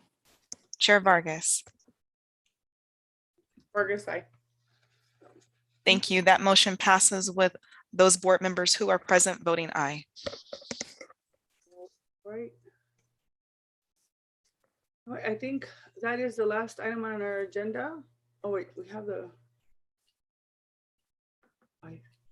Didn't we have a governance committee meeting update?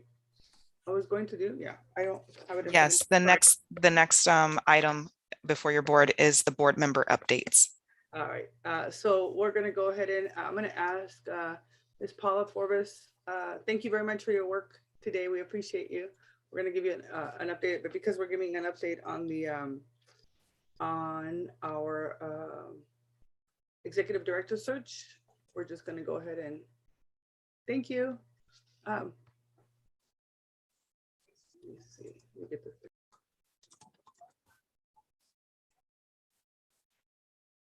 I'm talking to you, Brandy, with my my microphone muted. With us today is Brandy from the County of San Diego Human Resources Department, who's been leading the efforts on behalf of the Governance Committee. And I just want her to give you a quick update. It's just going to be, you know, just broad perspective so that she can share where we're at. So, Ms. Brandy. Good afternoon, Chair and members of the board.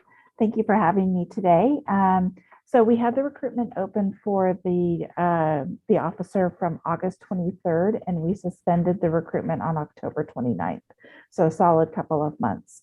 I was watching towards the end. It looked like we had a fairly low number of candidates, and boy, we had a bunch just come in right in that last couple of days. So we've got a total of 40 applicants, with 15 meeting the minimum qualifications that we established for the classification for the job itself. And that was, if you recall, a bachelor's degree with a master's degree preferred, and 5 years of management level experience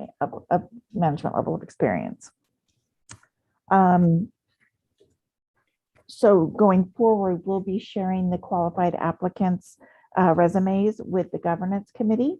That will be next week, the week of November 8th, with working towards the first round of interviews to be conducted the following week, the week of November 15th.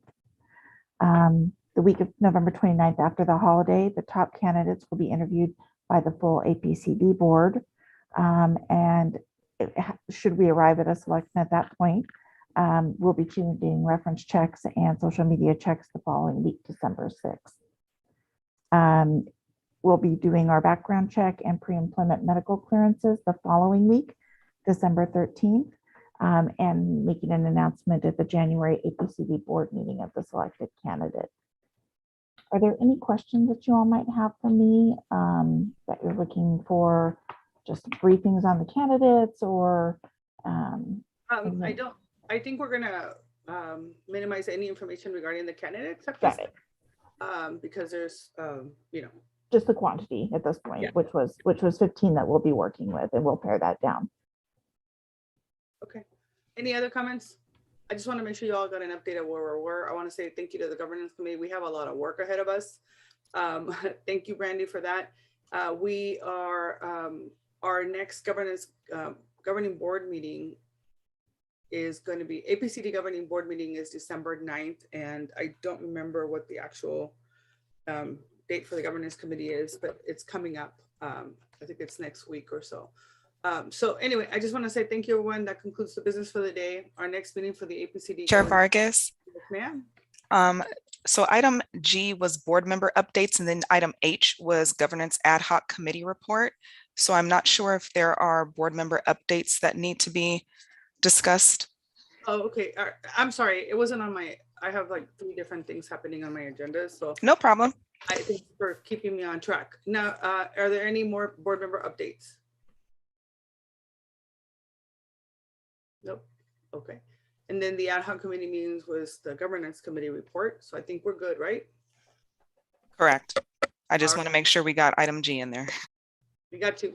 Thank you very much. All right. So the next board meeting is December 9th at 1:30. Thank you, everyone. And since I'm not going to see you in November, have a happy Thanksgiving if you celebrate it. Thank you. Bye.